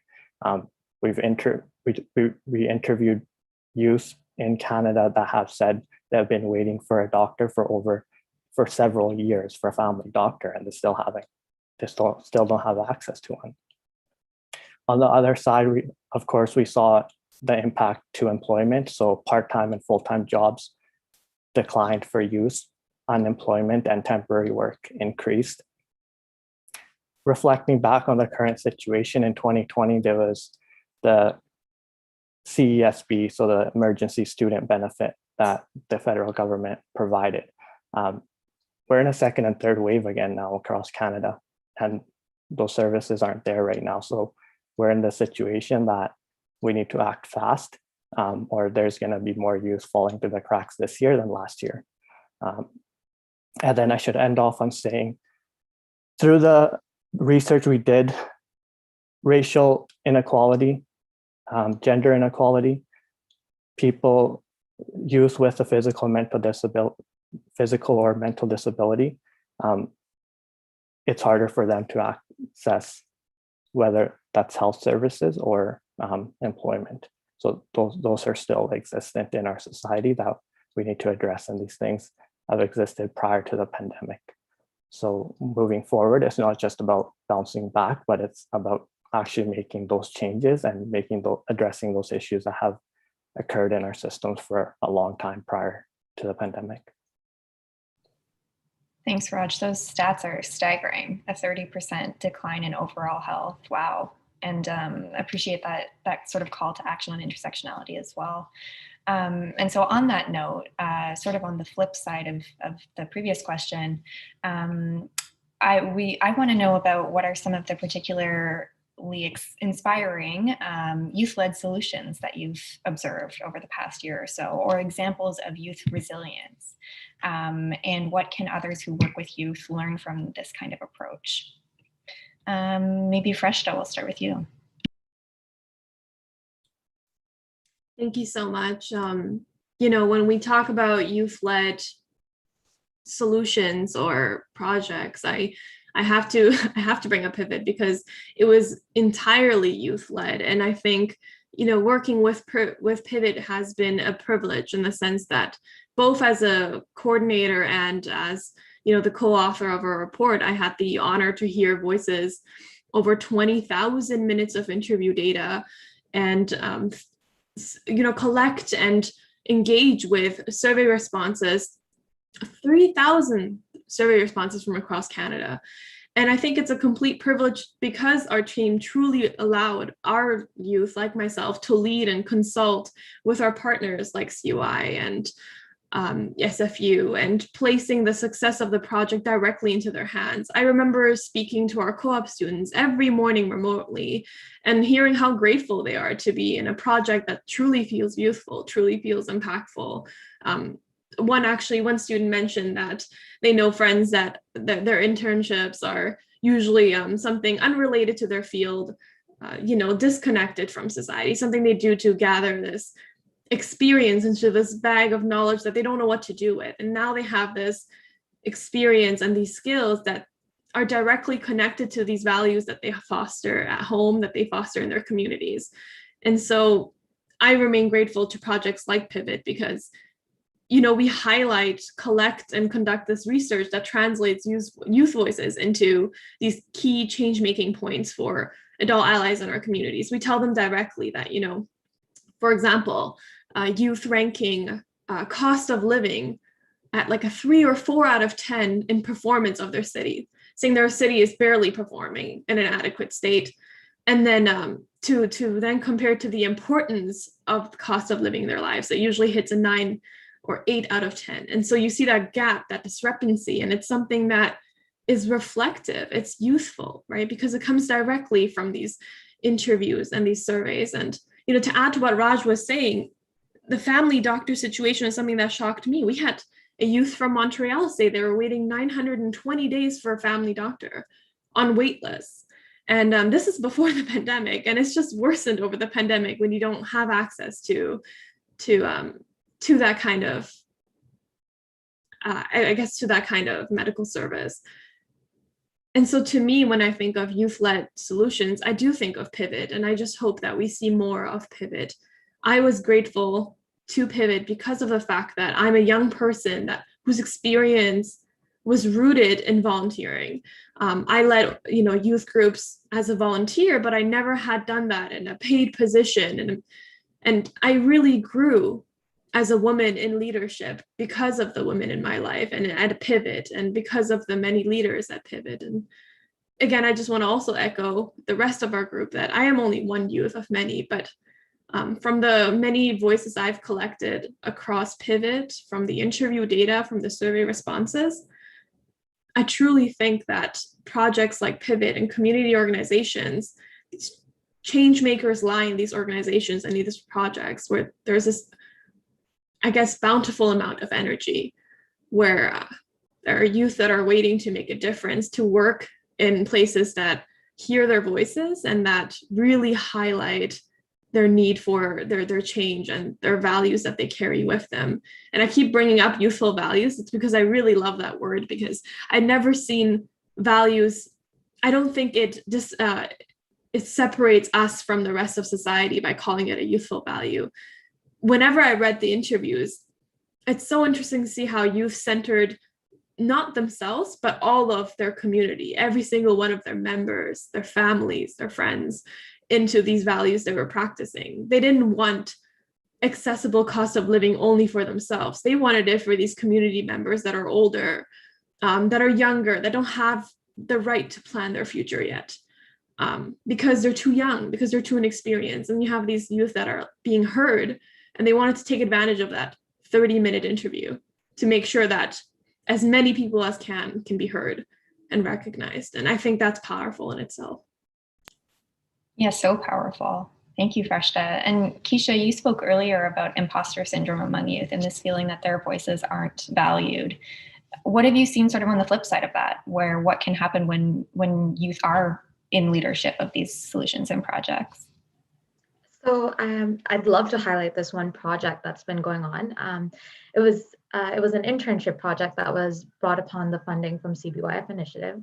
So what we did was we advertised a call out for youth to design a youth-led project that addresses a need or a barrier in regards to pursuing education or employment. And so the chosen project was designed by 2 high school students. And it was addressing the digital divide the more vulnerable population faces within Greater Sudbury. And so, because really, to apply to jobs, you need to design a resume. To design a resume, you need to have access to a computer. And overall, you need to have computer skills, which are very important in today's society.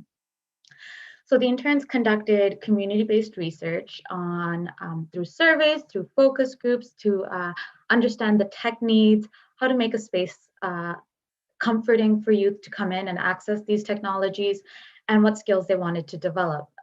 Using this research, it was amazing. They designed 3 areas within the Tech Hub. One was a social and more casual environment where youth could work in the presence of their other peers, a semi-private area where they weren't necessarily isolated, but they could work kind of individually, and a completely private area where they could receive telemedicine services. And with the uncertainties of pandemic, they faced several challenges, but their determination and resilience really got them through it, through each obstacle. And based on the research they did too, they decided to pre-record webinars to address certain issues that youth wanted to address, like financial literacy skills, how to apply to post-secondary. And a fantastic part was that another organization heard about this project that they were doing, and they're like, we want to buy the exact amount of technology and create a second tech hub in a more rural area. And it was amazing. And our role as service providers and leaders during that time was to provide that mentorship support and guidance, and just foster that environment where they can feel comfortable to learn, make mistakes. And it was a great learning opportunity for myself, being a youth/adult, to understand truly the capability of youth and the importance of providing them those opportunities and how to foster an environment of growth, development, and making mistakes. So it's amazing work that youth can do when given the opportunity and when creating that environment for them to do so.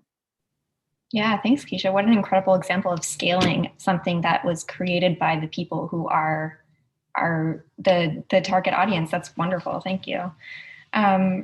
Raj, what have you seen in terms of inspiring youth-led solutions or examples of youth resilience over the last year? Yes, for sure. I think I could talk about two things. First is reflecting on what Freshta said earlier about the Pivot Project. So the Pivot Project was 1,000 youth coming together to collect urban data across over 27 Canadian cities. Working directly with youth and as a youth, I saw that it wasn't just youth working at Pivot for the basic need of a job or for income. Every single youth there working with us had a dedication, had a drive to make a difference and make change happen in their city. And that Pivot Project was just one way that they felt that they could get their voice out there. Through the data we collected, youth highlighted the need to address cost of living. And this isn't in particular to like cities like that. We always say Vancouver, Toronto is the most unaffordable. Cost of living is still something that youth in Calgary want as a top priority. So cost of living, addressing and having good jobs. So good jobs meaning secure, safe, meaningful. Climate change, diversity and inclusion and public safety, and health. These were the top issues across Canada that you looked in any of these cities that youth want cities to address right now. And I personally feel, this is kind of my opinion, is that youth are often, when they're talked about in cities, there's always this connection to youth want arts, youth want culture, youth want entertainment. Yes, that's great. That's a part of cities. But if the environmental, social, economic frameworks aren't there in a city and youth are just surviving, those other aspects of a city won't thrive. So I think we need to take a step back and actually listen to what youth really want their city leaders and governments to prioritize, and then make policies moving forward from there. The other thing I could talk about is my role with the UNA Canada Association, the Calgary branch. The Calgary branch was originally, I'd say the age was around 40 to 50 years old of the board. Now our organization is down to 35 years. That's the average age, with majority of individuals under the age of 30. So we've gone from 5 members to 20. We're in the process of creating a youth-led program for Calgarians. That has never occurred in the branch's history. We brought on a director of innovation, and she's a youth. She's working with a unicorn, which is a company that's valued over $1 billion in Calgary, and she's volunteering with our branch. So I think cities really need to understand, whether cities or whether it's organizations, that youth have the capabilities if they're provided the opportunity to make a difference and make change happen. Thanks, Raj. Tatiana, what have you witnessed over the past year that's really inspired you? Yeah, so there's this project which I'm a peer lead on, and it is just, I am so very passionate about this project. It's called the Channeling Youth Voices Project, and it is headed by a community researcher named Marinelle, who I work closely with. And basically what the project is it is a visual research project which looks at certain like barriers that youth face And the idea of this project is to shift the narrative. And there's a whole bunch of different varieties for engagement for youth to be involved. And it centers around barriers such as mental health, substance use, incarceration of themselves or a parent, loss of a parental figure, poverty or precarious housing, and physical health barriers. So it touches on a whole bunch of things that I think could be very stigmatized things that a lot of youth experience, especially when it comes to homelessness and substance use particularly, but a lot of them do have those stigmas. And so what it is there's a whole bunch of peer leads. So there's myself and 3 other youth leaders, as well as Marinelle, who's the head of the project. And we designed this this interview guide together. So it would be a one-on-one interview. So there's lots of different opportunities for youth to engage because a lot of youth are in different places of their life, especially with heavy topics like that. So there's an opportunity for a youth to have a 1 week long documentary, like a reflection series, which is kind of like a daily diary. So it really takes a deep dive into the daily life of youth that are experiencing these barriers, especially during COVID. And then there's also an opportunity for focus groups as well, and then those one-on-one interviews. So as a researcher and as a youth with lived experience in a lot of those different areas that we're looking into, I think that it is super amazing because youth get to own their story and they get to tell it in a meaningful platform with a bunch of caring and empathetic individuals that are curious and that want to hear. And it gives them the platform to share their story, own their story. And then the really cool thing about this project is that afterwards, so there will be that visual research project, and then there's the opportunity for sharing it at events and kind of shifting the narrative within our community from, okay, they look at that person, okay, they're homeless, they're youth, and then they have all these stigmas and all these unconscious biases. It really helps take a strength-based approach upon looking at, okay, wow, look at what they had to do to survive. Look at what they've been through. Wow, that is a strong individual. That is a resilient individual, rather than, oh, they're trouble, they're young delinquents. You know what I mean? Like, looking at it through that, I think is such an amazing lens to shift the public awareness, celebrate successes, and honor the stories of resilience of youth within our communities. And I'm super happy to be a part of the project. That's so powerful, the idea of a strengths-based approach to services. That's incredibly powerful. I wanted to also just ask you a follow-up because something I hear a lot about in my work is, criticism of the sort of consultation process, that it can sometimes feel like a bit of like a box to check, and rather than a really engaged, meaningful experience. So how has this project differed from anything you've experienced in terms of consultation with youth in the past? This sort of deeper dive.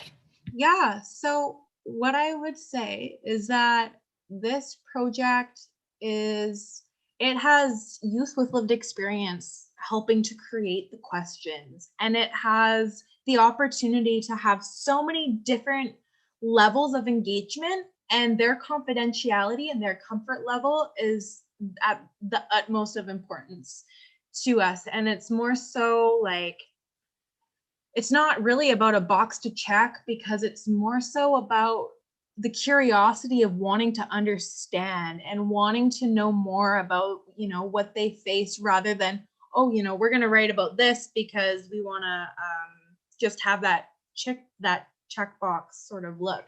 It's more about like a deeper dive, a more into the lives of the youth themselves.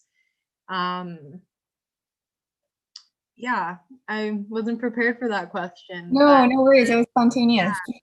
Yeah. Yeah, no, that's super helpful. Thank you, Tatiana. And we'll go to Tanea next. What have you seen that's really inspired you? I am kind of going to throw back to the fundamentals is where I'm rolling here. I think something that has been brought up a few times is imposter syndrome, which is really funny because I'm 28 years old, so I'm like well within like the youth demographic, but the amount of days that I go, I'm not a youth, like I'm not youthy, I don't know what's hip and cool, is really funny. And I've been learning that there are quite a few of us who are kind of in this like middle ground demographic that are like, we're not the youth, but we have the same experience as the youth. And like, what do we do here? And so one of the things that I think has actually come out of the last year in particular is this innovation and collaborative piece. At least in my community, we have a lot of resourcing that isn't necessarily accessing each other. And so not only are the youth not accessing it, our youth-led resourcing isn't necessarily connected to each other. And something that has happened in the last year is that we've all had to shift how we're delivering things. We've had a lot of conversations about organizations thriving when they accept the fact that we kind of have to change in a world that has forced us to change. And I think that that change has been really beneficial for quite a lot of things. We have found that suddenly our youth leaders who are leading things like queer youth groups, and groups for Indigenous youth and things like that are all starting to come together to start compiling our own resources, because we're like, we don't know what we can do online anymore. We've done so many things online. Do you have a secret? Do you have a secret? So now all of a sudden our youth leaders are coming together. And what we're getting is this almost like youth leader hotline where we're reaching out to each other and being like, hey, what are you doing this week? Like, what resources are you compiling together? Can I bring my youth to you? Can you bring your youth to me?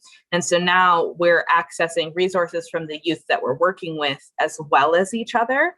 And so it's such a fundamental base thing that we sometimes forget about. Like we have our fundamentals and we're like, oh, we have our building blocks, we're good to go. But then when something shifts, then all those building blocks change. You all of a sudden have to shift the way that you're doing things as well.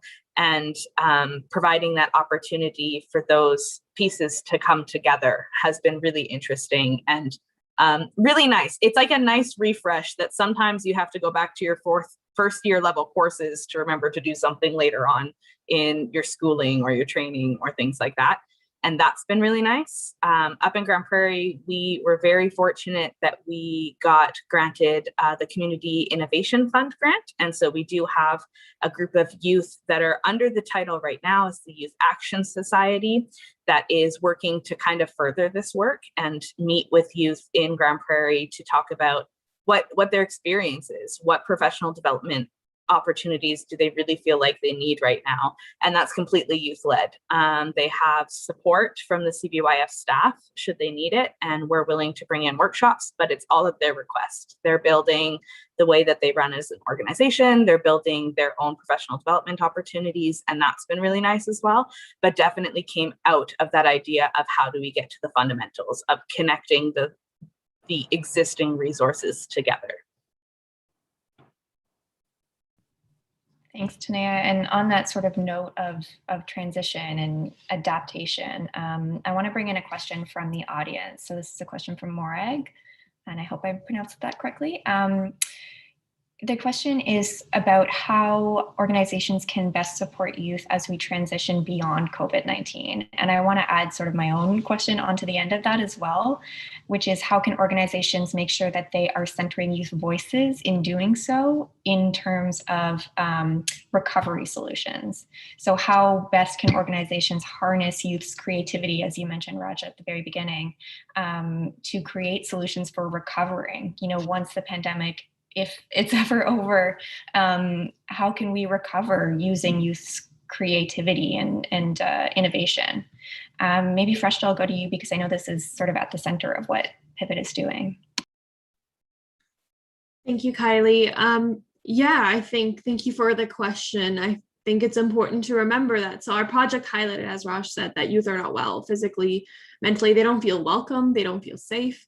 And yet I think the answer to that lies in, and I was going to bring this quote in anyways today, but I think, one youth kind of echoed how despite all these circumstances, they remain unreasonably hopeful, I think. But one youth from Vancouver had said that everyone has their own way of looking at the world, right? And everyone thinks that they are right. But really, we need many opinions and views of the world to get the best possible outcome. I think to act as an adult ally, to act as that bridge that gives them the opportunity and space to come to that best possible outcome is what we can do. Pivot, like I said earlier, for me became that bridge. It became that place where I, with my research, with my skills and capabilities, was able to shine and really highlight the power that already is within these change makers, that the knowledge and skills and solutions for our report to begin with was inspired by 12 co-op students that put their heart and soul to produce this product for our partner, which was reflective of this youth response to their COVID-19 report. And I think that if we give them the space, they have the capabilities design-wise, research-wise, and analytical skills that go beyond of what the expectations we have for them to begin with. And so when it comes to echoing, or how do we as an adult ally echo their voices, I personally think that, and I ask this of our allies here today, is to continue supporting projects where youth are placed in positions of management, where youth are placed in leadership positions, and in positions where they can learn and cultivate new skills.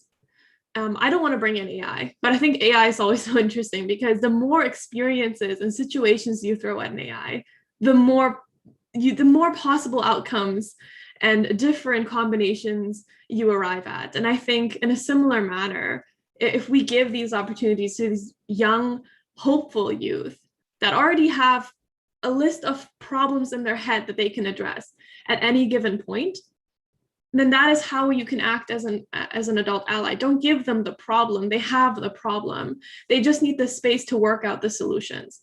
And I think that's the most powerful thing we can do, is to give them opportunities for leadership, for project manage them, give them success, give them a space to grasp success in their hands. Because once they grasp that, they're not going to let go.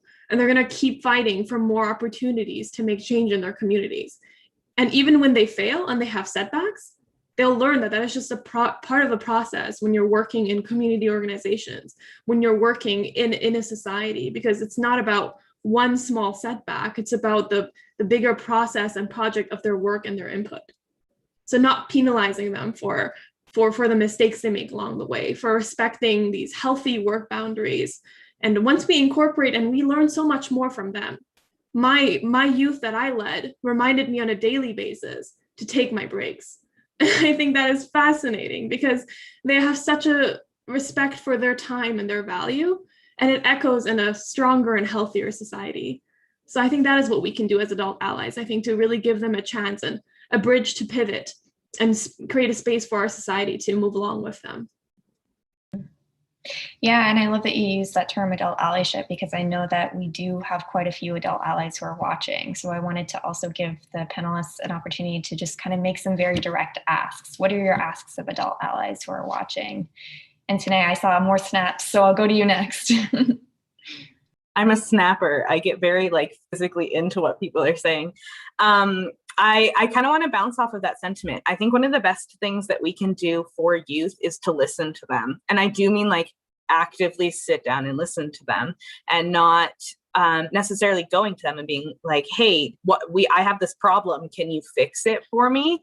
That's not how we work with them. That's not actually listening to them. That's gifting them a problem and going, please fix this for me. What we need to do is we need to listen to them about what problems they're actively facing. One of the things that Fresha kind of touched on was this idea of the workspace being healthy.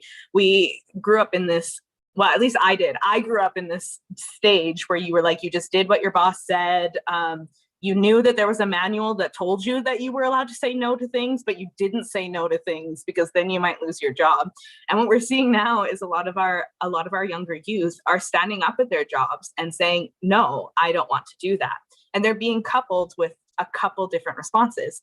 We're hearing some people be like, yes, don't do the thing that you don't want to do or you feel unsafe doing. But you also have a ton of people going, well, that's just the way it is. And you just need to do it because that's what I did my whole life. I'm a firm believer that that's just the way it is a really bad reason to avoid change. That's just the way it is isn't substantial reason to not change the way that you're doing things.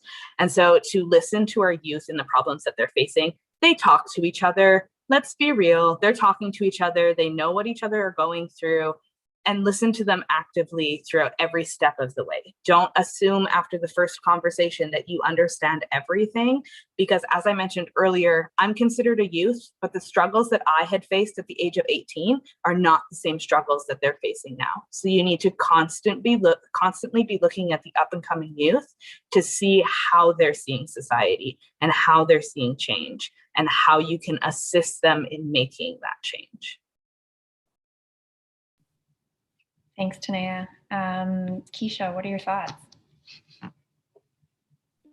I echo what everyone's saying, and I'm going to just take this quick second to share a quick story that a youth had shared with me called the Starfish Story. And it goes like this. One day, a man was walking along the beach when he noticed a boy hurriedly picking up and gently throwing things into the ocean. Approaching the boy, he asked, "Young man, what are you doing?" The boy replied, "Throwing a starfish back into the ocean. The surf is up and the tide is going out. If I don't throw them back, they'll die." The man laughed to himself and said, "Don't you realize there are miles and miles of beach and hundreds of starfish? You can't make any difference." After listening politely, the boy bent down, picked up another starfish, and threw it into the surf. Then, smiling at the man, he said, "I made a difference to that one." And I thought that was so impactful. Sometimes as service providers in our organizations, we get so caught up with work and the numbers, and it's important to take time and build those individual relationships with youth, understand their individual circumstances, their problems. Changing that one life can change generations, their children, their grandkids, and understanding the importance of that, implementing youth engagement strategies within organizations, identifying where you stand in the ladder of youth participation, working towards going up the ladder towards, starting to engage youth as recipients, to slowly creating opportunities where they become partners. And even if you are not a nonprofit organization, or you're in business, or you're not a youth serving organization, how are you incorporating youth into your work? How are you giving them a voice? And it's as simple as, taking in co-op students and interns, creating those opportunities for them to grow. And then my ask, for policymakers and government officials are, what preventative measures are you going to take to help address these barriers that youth are facing now? And how are you fostering success within our society? Thanks, Keisha, and thanks for that reminder to non-youth serving organizations as well. That was really powerful. Tatiana, what are your thoughts?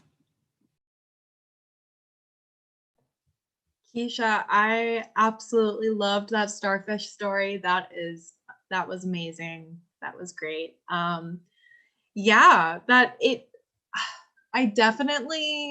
I know, and now it's so cliche, but everyone says, "Oh, like if I could just help one youth, I could make all the difference." But it's so true. Even if you help just one, that causes a ripple effect, right? So that's kind of what came to my mind. So for the adult allies out there, I would say I would like you to check your unconscious and conscious biases about youth.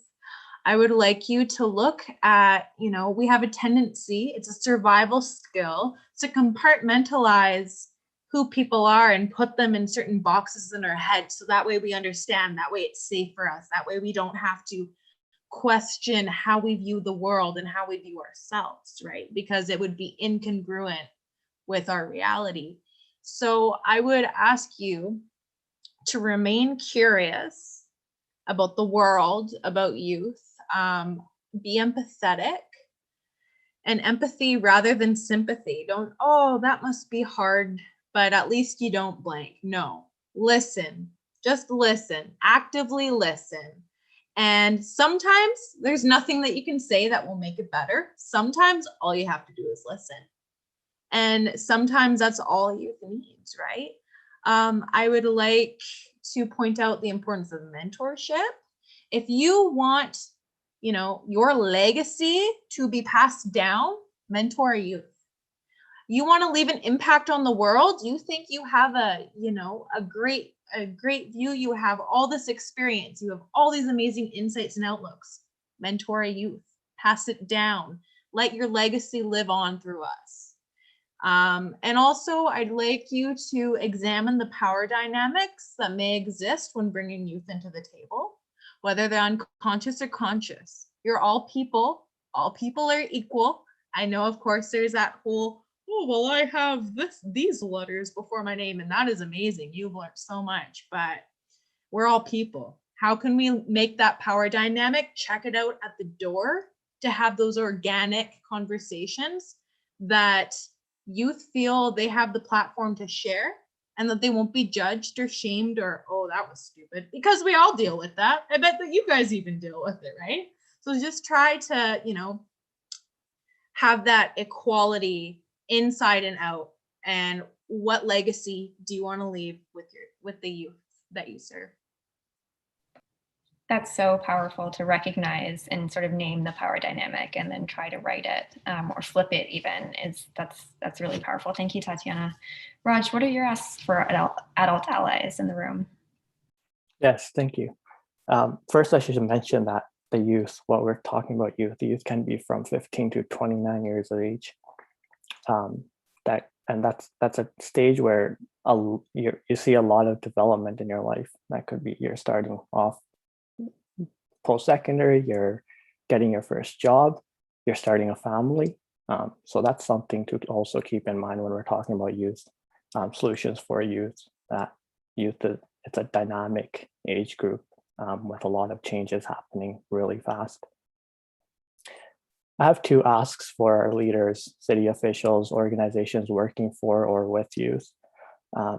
First is that a lot of issues that we came across in our research were that there aren't, if it's the issue is existing in a city, it's not just a city that can resolve them. It's either issues that need cooperation from multiple different stakeholders, but also from different levels of government. So we're talking about public health services. We're talking about public safety and trust in police. We're talking about cost of living. These things can't just simply be addressed by local city officials. They're a part of it, but there needs to be many more stakeholders involved. So look beyond our borders to resolve the issues within our borders.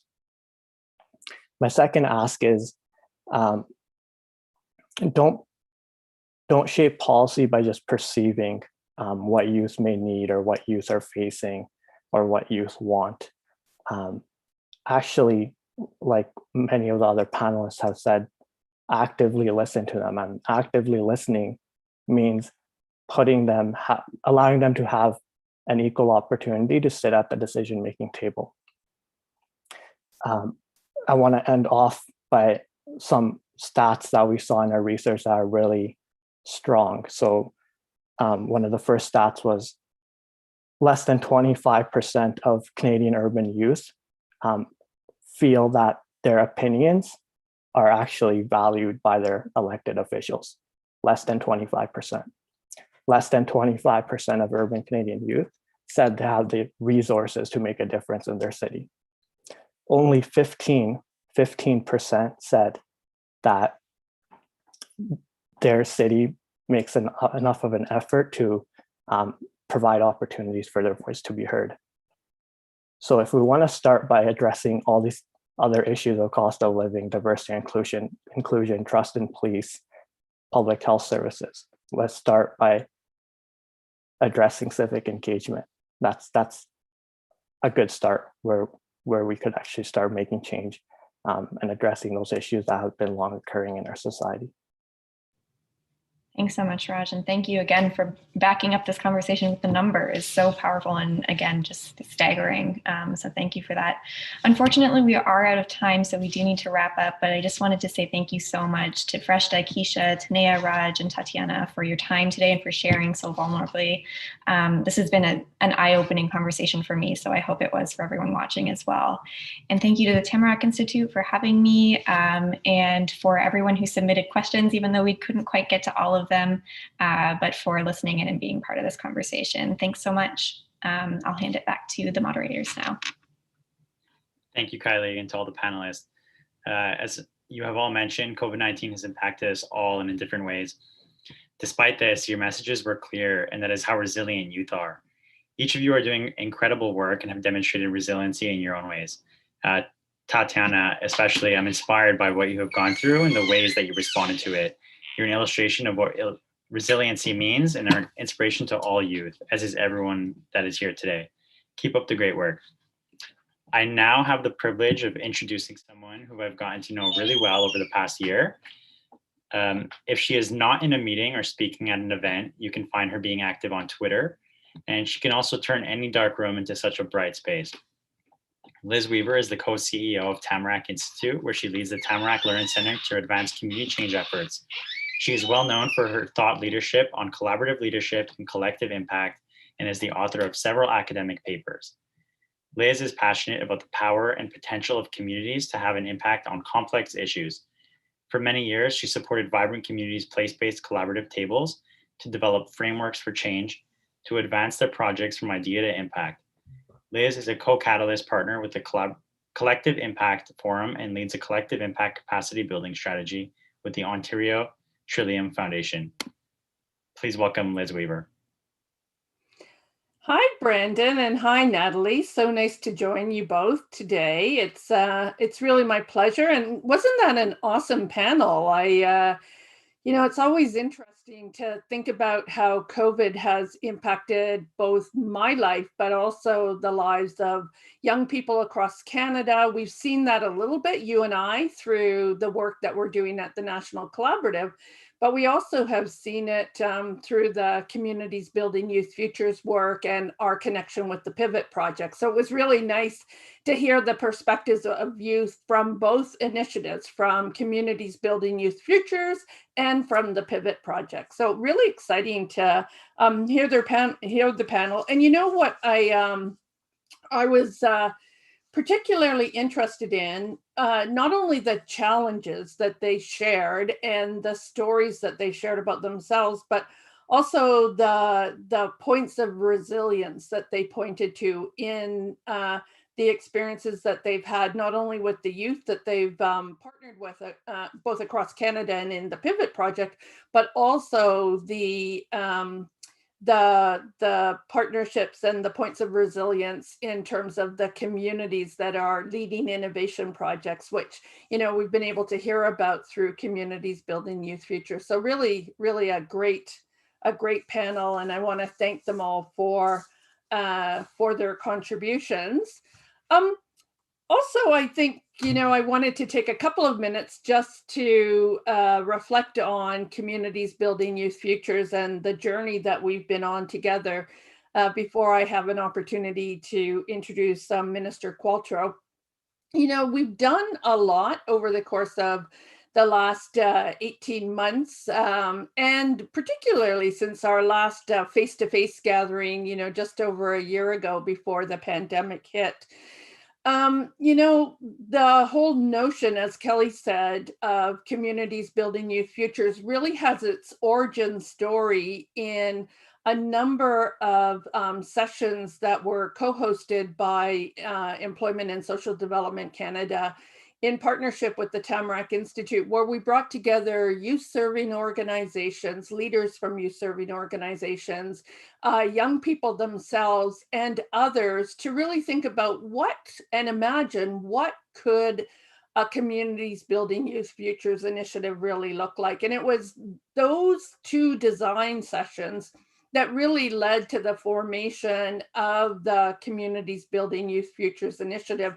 And so we're really grateful to the partners who were involved in that initiative and who were involved in those two design sessions. And then over the course of the last year, the last 14 months, we've really had a great team that have come on board, Natalie and Trisha and Kimber, and more recently Delbert, who are really stewarding the path forward for us, at the Tamarack Institute. And they're supported by another group of Tamarack folks who are coaches and consultants with each of the communities. And, I think for me, what has been one of my biggest pleasures is the role that I play as a coach and a consultant to a number number of community partners in the Communities Building Youth Futures Initiative. The community partners that I work with particularly are Yellowknife, Whitehorse, Grand Prairie, and also Iqaluit. And I've been, really supported by all of that work. And, it's just been such a great journey for all of us on the Tamarack team to really have this partnership and to meet the folks in the communities who've been doing really stellar work despite COVID and having to, connect virtually over the last year. It's been really such a wonderful journey. Now I'd like to just pivot quickly to introduce our keynote speaker today, and that's the minister. It's really my pleasure to introduce the Honorable Carla Qualtrough, who's the Member of Parliament for Delta, British Columbia.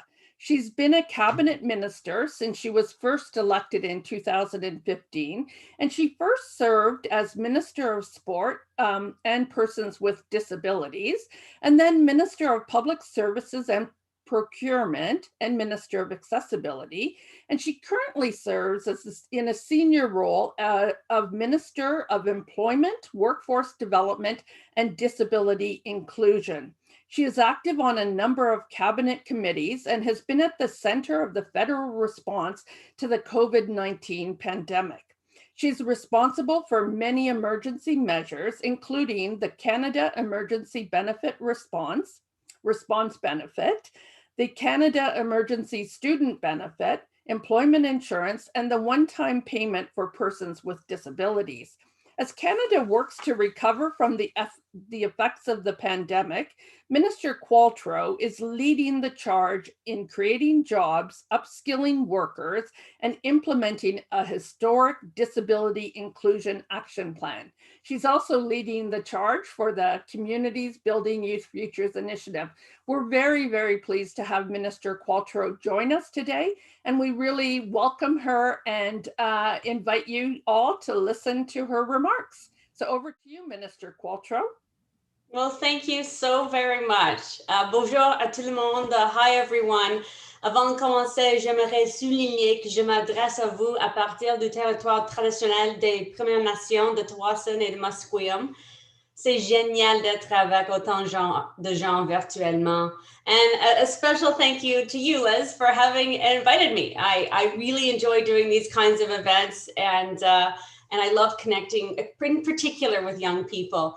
To everyone at Tamarack, I want to say thank you. You've done incredible work over the past year, despite the mountain of challenges in front of you. And of course, to the youth leaders here today, I want to thank you for the way you're inspiring young Canadians in your communities. A big part of my job as Canada's Minister of Employment, Workforce Development, and Disability Inclusion is making sure you have the tools and opportunities you need to succeed. Growth takes time, and at a young age, it takes meaningful opportunities and comprehensive supports to start down a path to success.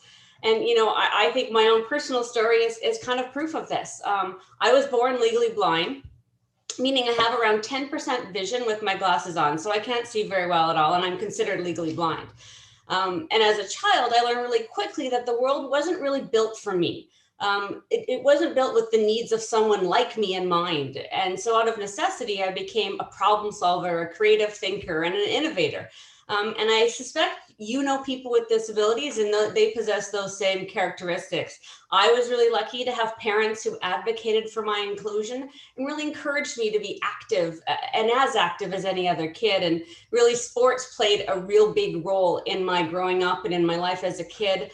And I'm pretty sure that despite the fact that I couldn't see very well, my parents, my dad in particular, gave me an opportunity to try every sport out there. So track and field, soccer, basketball, skiing, you name it, even softball, which was kind of hilarious, actually. But the point was that sport played a big role in my life. And I remember, learning to ride a bike and having my dad have my brother in front of me. So I could just watch him and I didn't have to worry because he kind of did the seeing for both of us. But I had parents who just found a way to accommodate the fact that I couldn't see and really allowed me to do whatever I wanted and just learn to self-accommodate and to self-advocate.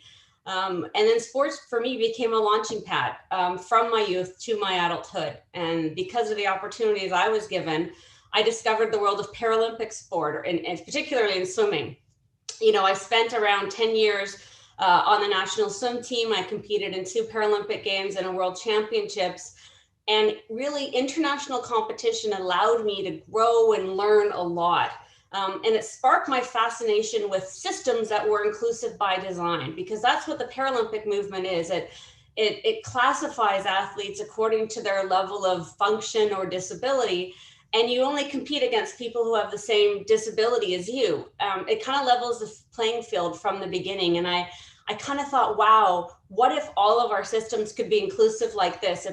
If we designed our transport system or our education system inclusively from the start. And it was actually that what prompted me to go to law school, this idea about inclusion and human rights and rights for people with disabilities. And then, you know, law school gave me those tools, the language, the knowledge to develop my thinking around inclusion. And I ended up practicing human rights law at the federal and provincial levels before entering politics. But when I was given an opportunity in 2015 to get involved in politics, it was really, you know, it was really kind of sold to me as an idea for me to be able to put the idea of inclusion into action. So in 2015, as was said, I was elected as a member of Parliament for Delta, became the first ever Minister of Persons with Disabilities. And what's really neat is over the years, my title has really changed quite a bit. And I actually think it reflects the progress and the work that we've done with the disability community over those years. So first I was Minister of Persons with Disabilities, where the focus was in my title kind of on the people, on the individuals. And then I became the Minister of Accessibility, where the focus became on the barriers, that was actually what was kind of wrong. It was the system that was wrong. It wasn't the people that were broken. And then, you know, thanks to a lot of work being done at the UN, I'm now the Minister of Disability Inclusion, which is a kind of a shout out to the idea that the needs and interests of people with disabilities should really be included from the beginning of any discussion or any decision making. When I look back at my career, you know, what stands out to me are the opportunities that set me up for success when I was young. And what also stands out are the people that created those opportunities and who were constantly advocating for me. I see my role as Minister of Employment and Workforce Development and Disability Inclusion, of course, as creating those same opportunities for you guys and for young Canadians, and advocating on your behalf. And I take it really seriously because I really believe that you guys are the future. Nous nous luttons contre une troisième vague de la COVID-19 et travaillons pour nous assurer une forte relance économique. Vous continuez d'être une priorité pour moi, pour le Premier ministre et pour l'ensemble du gouvernement fédéral. We know that the pandemic has been especially hard for young people. Many of you have lost part-time or full-time jobs, or worried about finding a job or a co-op placement or a work opportunity that's in line with your field of study as you look to start your careers. For young people with disabilities, racialized youth, Indigenous youth, the pandemic has really deepened the already existing inequities that you face. And that's why, you know, every decision we take as a government takes into consideration the impact on young Canadians. We also take into consideration what we've been hearing from young people and students since day one of the pandemic. You want job opportunities, you want to contribute to your communities, and you want access to affordable post-secondary education. To date, more than $7.4 billion has been invested during the pandemic to help young people pursue and complete education, acquire new skills, access more work opportunities. Hundreds of thousands of young Canadians benefited from the CERB, from the emergency student benefit, and the one-time payment for persons with disabilities. And as we see our economy come roaring back, because it will, we know that you guys are going to be leading the charge. So, you know, as the Deputy Prime Minister and Minister of Finance have said, you know, we can't and we will not allow young Canadians to become a lost generation. They need our support to launch their adult lives and careers in post-COVID Canada, and they're going to get it. You guys are going to get this from us. You know, in addition to that $7.4 billion that we invested last year. We're investing another $5.7 billion over the next 5 years through our latest budget to really support holistically young Canadians. And this is really historic. This is on top of the record-breaking 150,000 Canada summer job opportunities that are now available on Job Bank. 150,000 jobs right now for young people on jobbank.gc.ca, pardon me. I encourage you to go and look and apply for jobs, sectors from community and charity work, marketing, public relations, landscaping. There's a lot of really awesome work experiences out there right now. And whether it's to gain work experience or save money for the next school semester, summer jobs go a long way in supporting young Canadians. And I'm really excited about this investment. I'm really proud of this program. And that pride really expands to so many more measures we're introducing for youth. More than 30,000 more jobs created through the Youth and Employment Skills Strategy, an additional 220,000 summer jobs over the next 2 years, 50,000 job placements through the Student Work Placement programs, and 28,000 training and work opportunities through the Digital Technology Adoption Program. I mean, I think one of the challenges we have is there's so much out there that we need to make sure you know where to go, and we support you in kind of accessing these opportunities. And in addition to these groundbreaking investments, we're also working to ensure that young people have the foundational skills that you need to start and grow your careers. Employers are looking for workers with a wide array of skills, including problem solving, numeracy, adaptability, and digital technologies. Acquiring and improving these skills and prepare you to take on new challenges at work and in life and give you confidence. And that's why one of the things we're doing is investing heavily in apprenticeship programs, because this is a way for our government to provide meaningful upskilling opportunities to Canadians, especially young Canadians. And we've made a conscious effort over the years to include vulnerable youth, or youth who are kind of marginalized or one step or two steps further from the labor force, in new apprenticeship opportunities that they too could have a shot at a rewarding and exciting career in this field. Very recently in this new budget, we're investing another $470 million in what we're calling an apprenticeship service to support small and medium-sized enterprises hire and retain first-year apprentices in the Red Seal trades. All of this, is going to go such a long way. For many young Canadians, schooling is an important part of your journey towards a long and successful career. To ensure that students have the funding they need to pursue post-secondary education and manage repayments after graduation, again, we're creating the Canada Student Financial Assistance Program, which really is just bringing together our Canada Student Loans, Canada Apprenticeship Loans, and Canada Student Grants Program. And under this new umbrella, we're going to create a law to eliminate interest on student loans and apprenticeship loans until March 31st of 2023. So students won't have to pay interest on their loans until March of 2023, so almost 2 years from now. And this will mean savings for about 1.5 million Canadians in terms of repaying their student loans. And the majority of these will be women.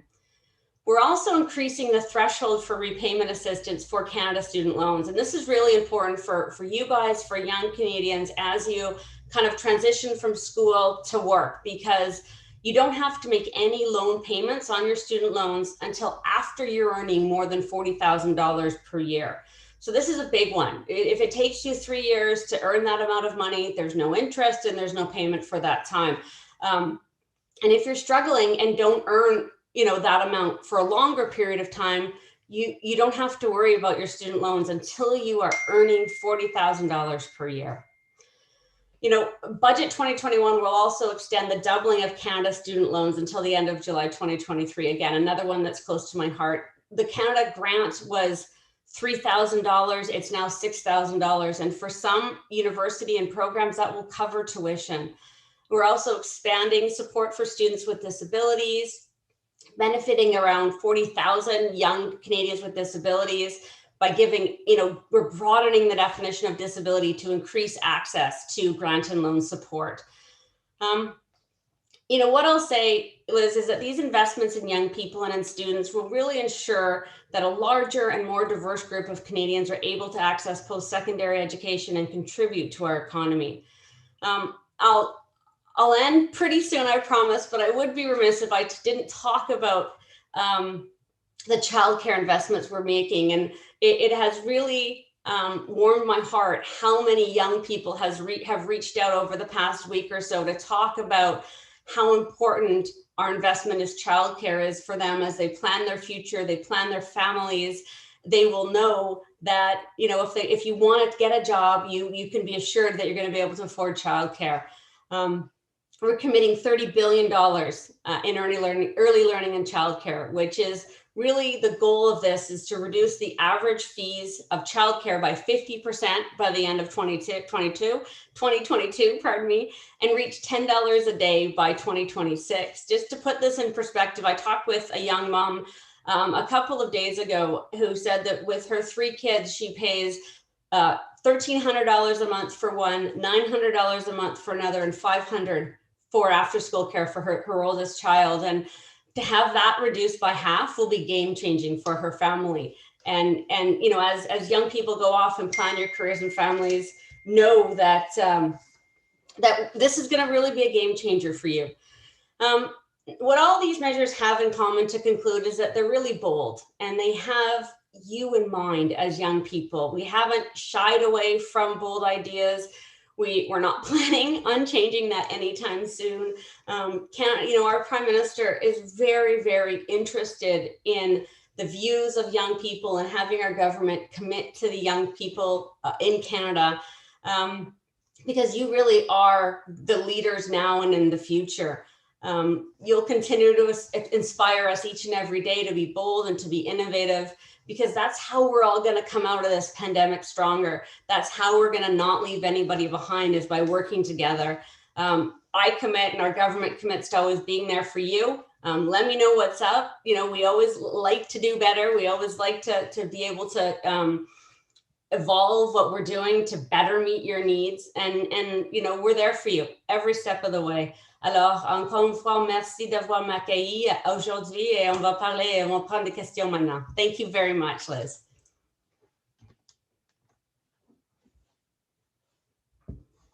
So I just committed the Zoom challenge, which is talk when I'm on mute. Thank you so much, Minister Qualtrough. It really is, you know, such a pleasure for Tamarack to be working in partnership with you and your ministry in the Communities Building Youth Futures initiative. And it's so exciting to hear all the initiatives that the Government of Canada is taking and all the investments that they're making in young people across Canada and in young families with the childcare benefit as well. I've got a couple of questions. I know we have time for a couple of questions. And my first one is one that you referred to a little bit in your speech, but it's really about the digital economy and the shifting of the economy. And so we know that remote working, digital access, and the knowledge professions have really come to the forefront in the, you know, in the last year during the pandemic. But we've also seen the kind of emergence of a little bit of the digital divide, right, in many of the communities that are part of the CBYF network, but also in other communities. So maybe you could explain a little bit more about how the Government of Canada is addressing this kind of emerging digital economy and some of the things that they're focused on. Well, thanks, Liz. You know, really important discussion because, you know, COVID has really kind of changed and transformed every aspect of our lives, how we live, how we work, how we learn, how we do business. And a lot of this is related to a digital presence and going online. And the opportunities that are presented by this are very important. And I think of, you know, in terms of inclusion and people with disabilities and people being able to contribute to the economy through working from home, that's all wonderful. But we also have to be careful because it's really also exacerbated the digital divide as well. Because if you don't have access to quality internet, or you don't have computers, you know, or you don't have Wi-Fi because your family can't afford it, you know, there's further barriers created and further distance and isolation. So we're really aware of that. And, you know, last year we focused our investments on transitioning to our online platforms as part of our pandemic response. So We invested in a program called Supports for Student Learning to help youth serving organizations boost and pivot their after school programming online. It helped with internet connectivity, it helped with the provision of laptops to students, and really other virtual supports to help, people stay and engaged and have opportunities. And that's kind of what we're doing building forward. We're investing more in this program to fund a range of organizations to increase learning supports available online and really make sure we can, to the extent possible, we don't exacerbate further and we actually address this digital divide. We are expanding broadband, a really big, some Canadians still don't have access to internet. We need to fix that. We're supporting youth digital skills. So this is helping kids acquire digital skills through a program called Can Code. And we're supporting digital adoption, which is one of the programs I mentioned, which I think is pretty cool. It's this Canada Digital Adoption Program, which is creating thousands of jobs for young people who will then go and work with small and medium-sized businesses to help them get online and become digital. And so it's really giving young people the skills to help businesses, giving businesses access to this expertise, and really moving a lot of our economy further online. So it's a really neat and creative idea that has come out of all the thinking done around pandemic support. Amazing. I think it's one of those issues that I think we saw emerge a bit more during the pandemic, but is one that will be taking us into the future, as you mentioned. I think those are really interesting and helpful initiatives. The panel that we heard just before you came on, they talked about one of the challenges that has emerged during the pandemic is this notion of increased stress and increased challenges with mental health and well-being. And our CBYF community partners have identified holistic health and well-being as a key strategic area for youth. We know that the Employment and Social Development Canada, you support a number of organizations that are supporting youth in a variety of different ways. Is this a trend that you're seeing across other partner organizations? And what advice might you have for communities in terms of dealing with mental health and well-being issues? Well, thanks, Liz. I mean, it's so great that you've identified this as a priority. Certainly, we have too, and we've heard it from organizations and networks, across government, up through government. And in fact, according to Stats Canada, the impact of COVID-19 on the mental health of youth was the largest of any group. So we know that we have to focus on well-being and holistic supports so that we don't leave people behind, and that people aren't, the term used amongst economists is scarred. It kind of paints the picture that of the reality of the potential to really impact people over the long term. We really will continue to support the mental health and well-being of all Canadians, young people in particular. It's a priority for me. It's a priority for our government. We are investing in partners at the grassroots and community levels because that's where we think, the most flexibility and the most responsive action can happen, because there's nobody better positioned than kind of community-based organizations to understand the unique needs of their community, especially the youth that they serve. And we can learn so much from our community partners and youth leaders who are often, the first point of contact when a young person reaches out to seek help.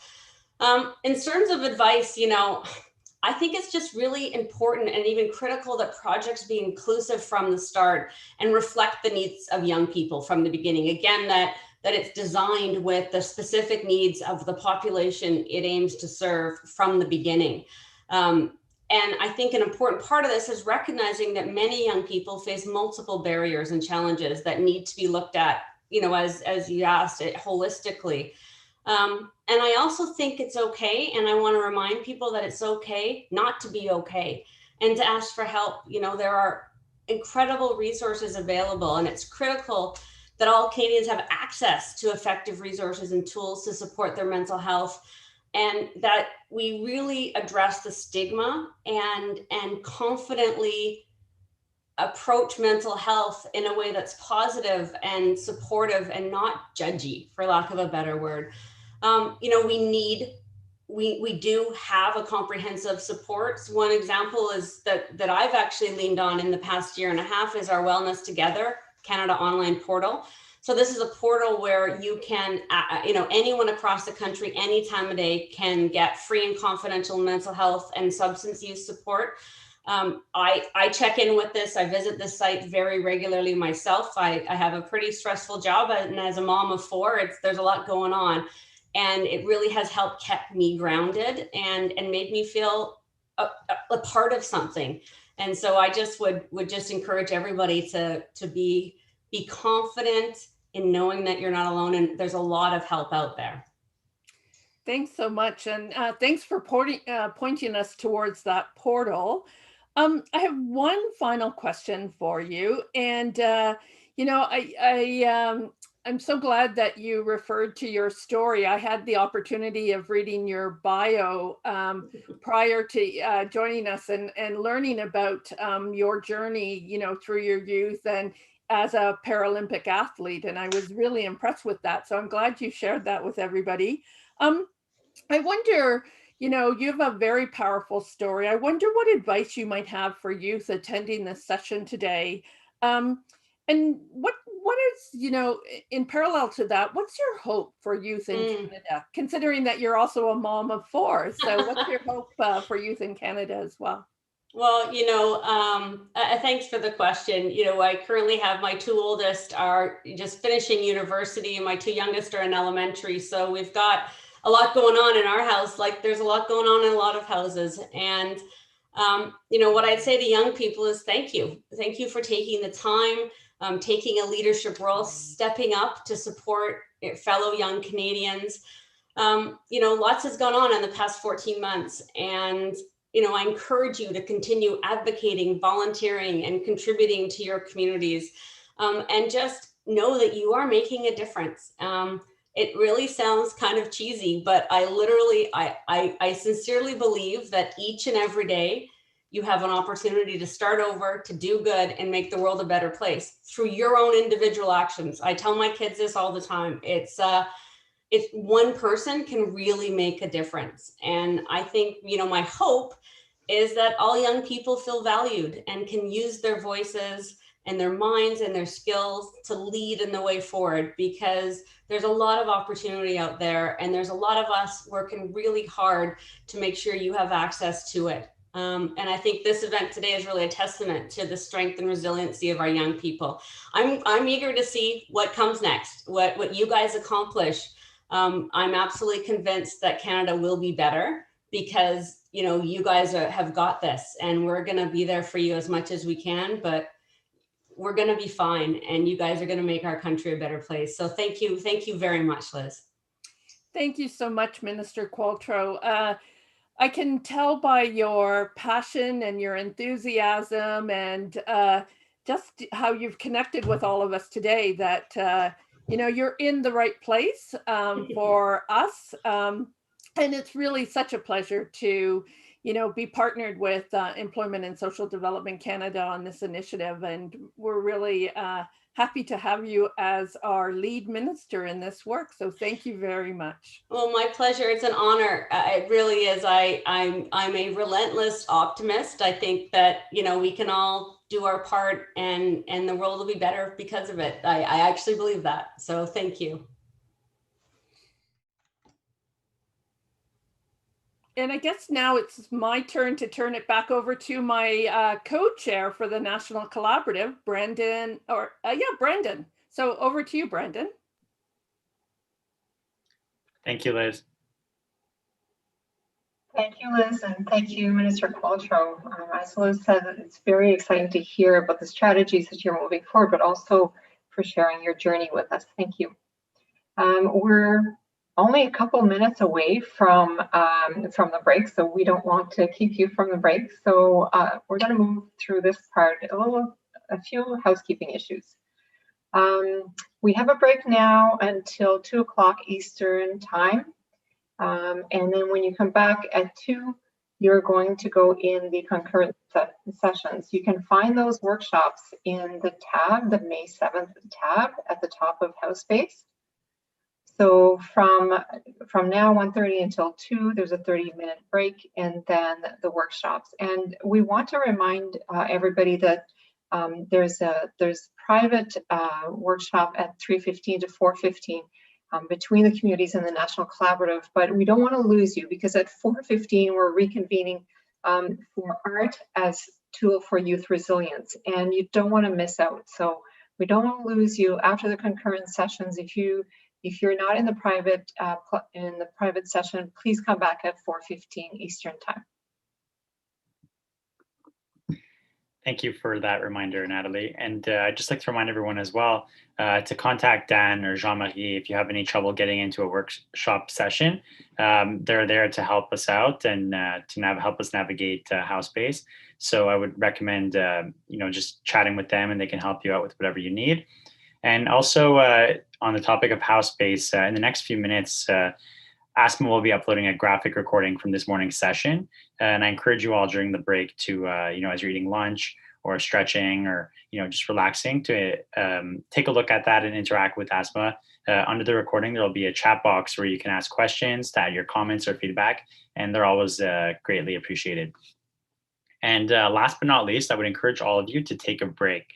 I know yesterday I had just from being on the computer all day, you're exhausted and sitting down in one spot, I encourage you all to visit the Take a Break page on Housespace and explore some of our tips for doing 5-minute mindfulness, energizing home workouts, and visualizing, drawing, or expressing what you're hearing. Finally, give yourself permission to take your own breaks. Don't hesitate to move around. If you're able to, each time when we switch sessions or workshops, try going from or sitting or standing or vice versa, or find a new room to join from. And most importantly, enjoy and learn the best way for you. Thank you.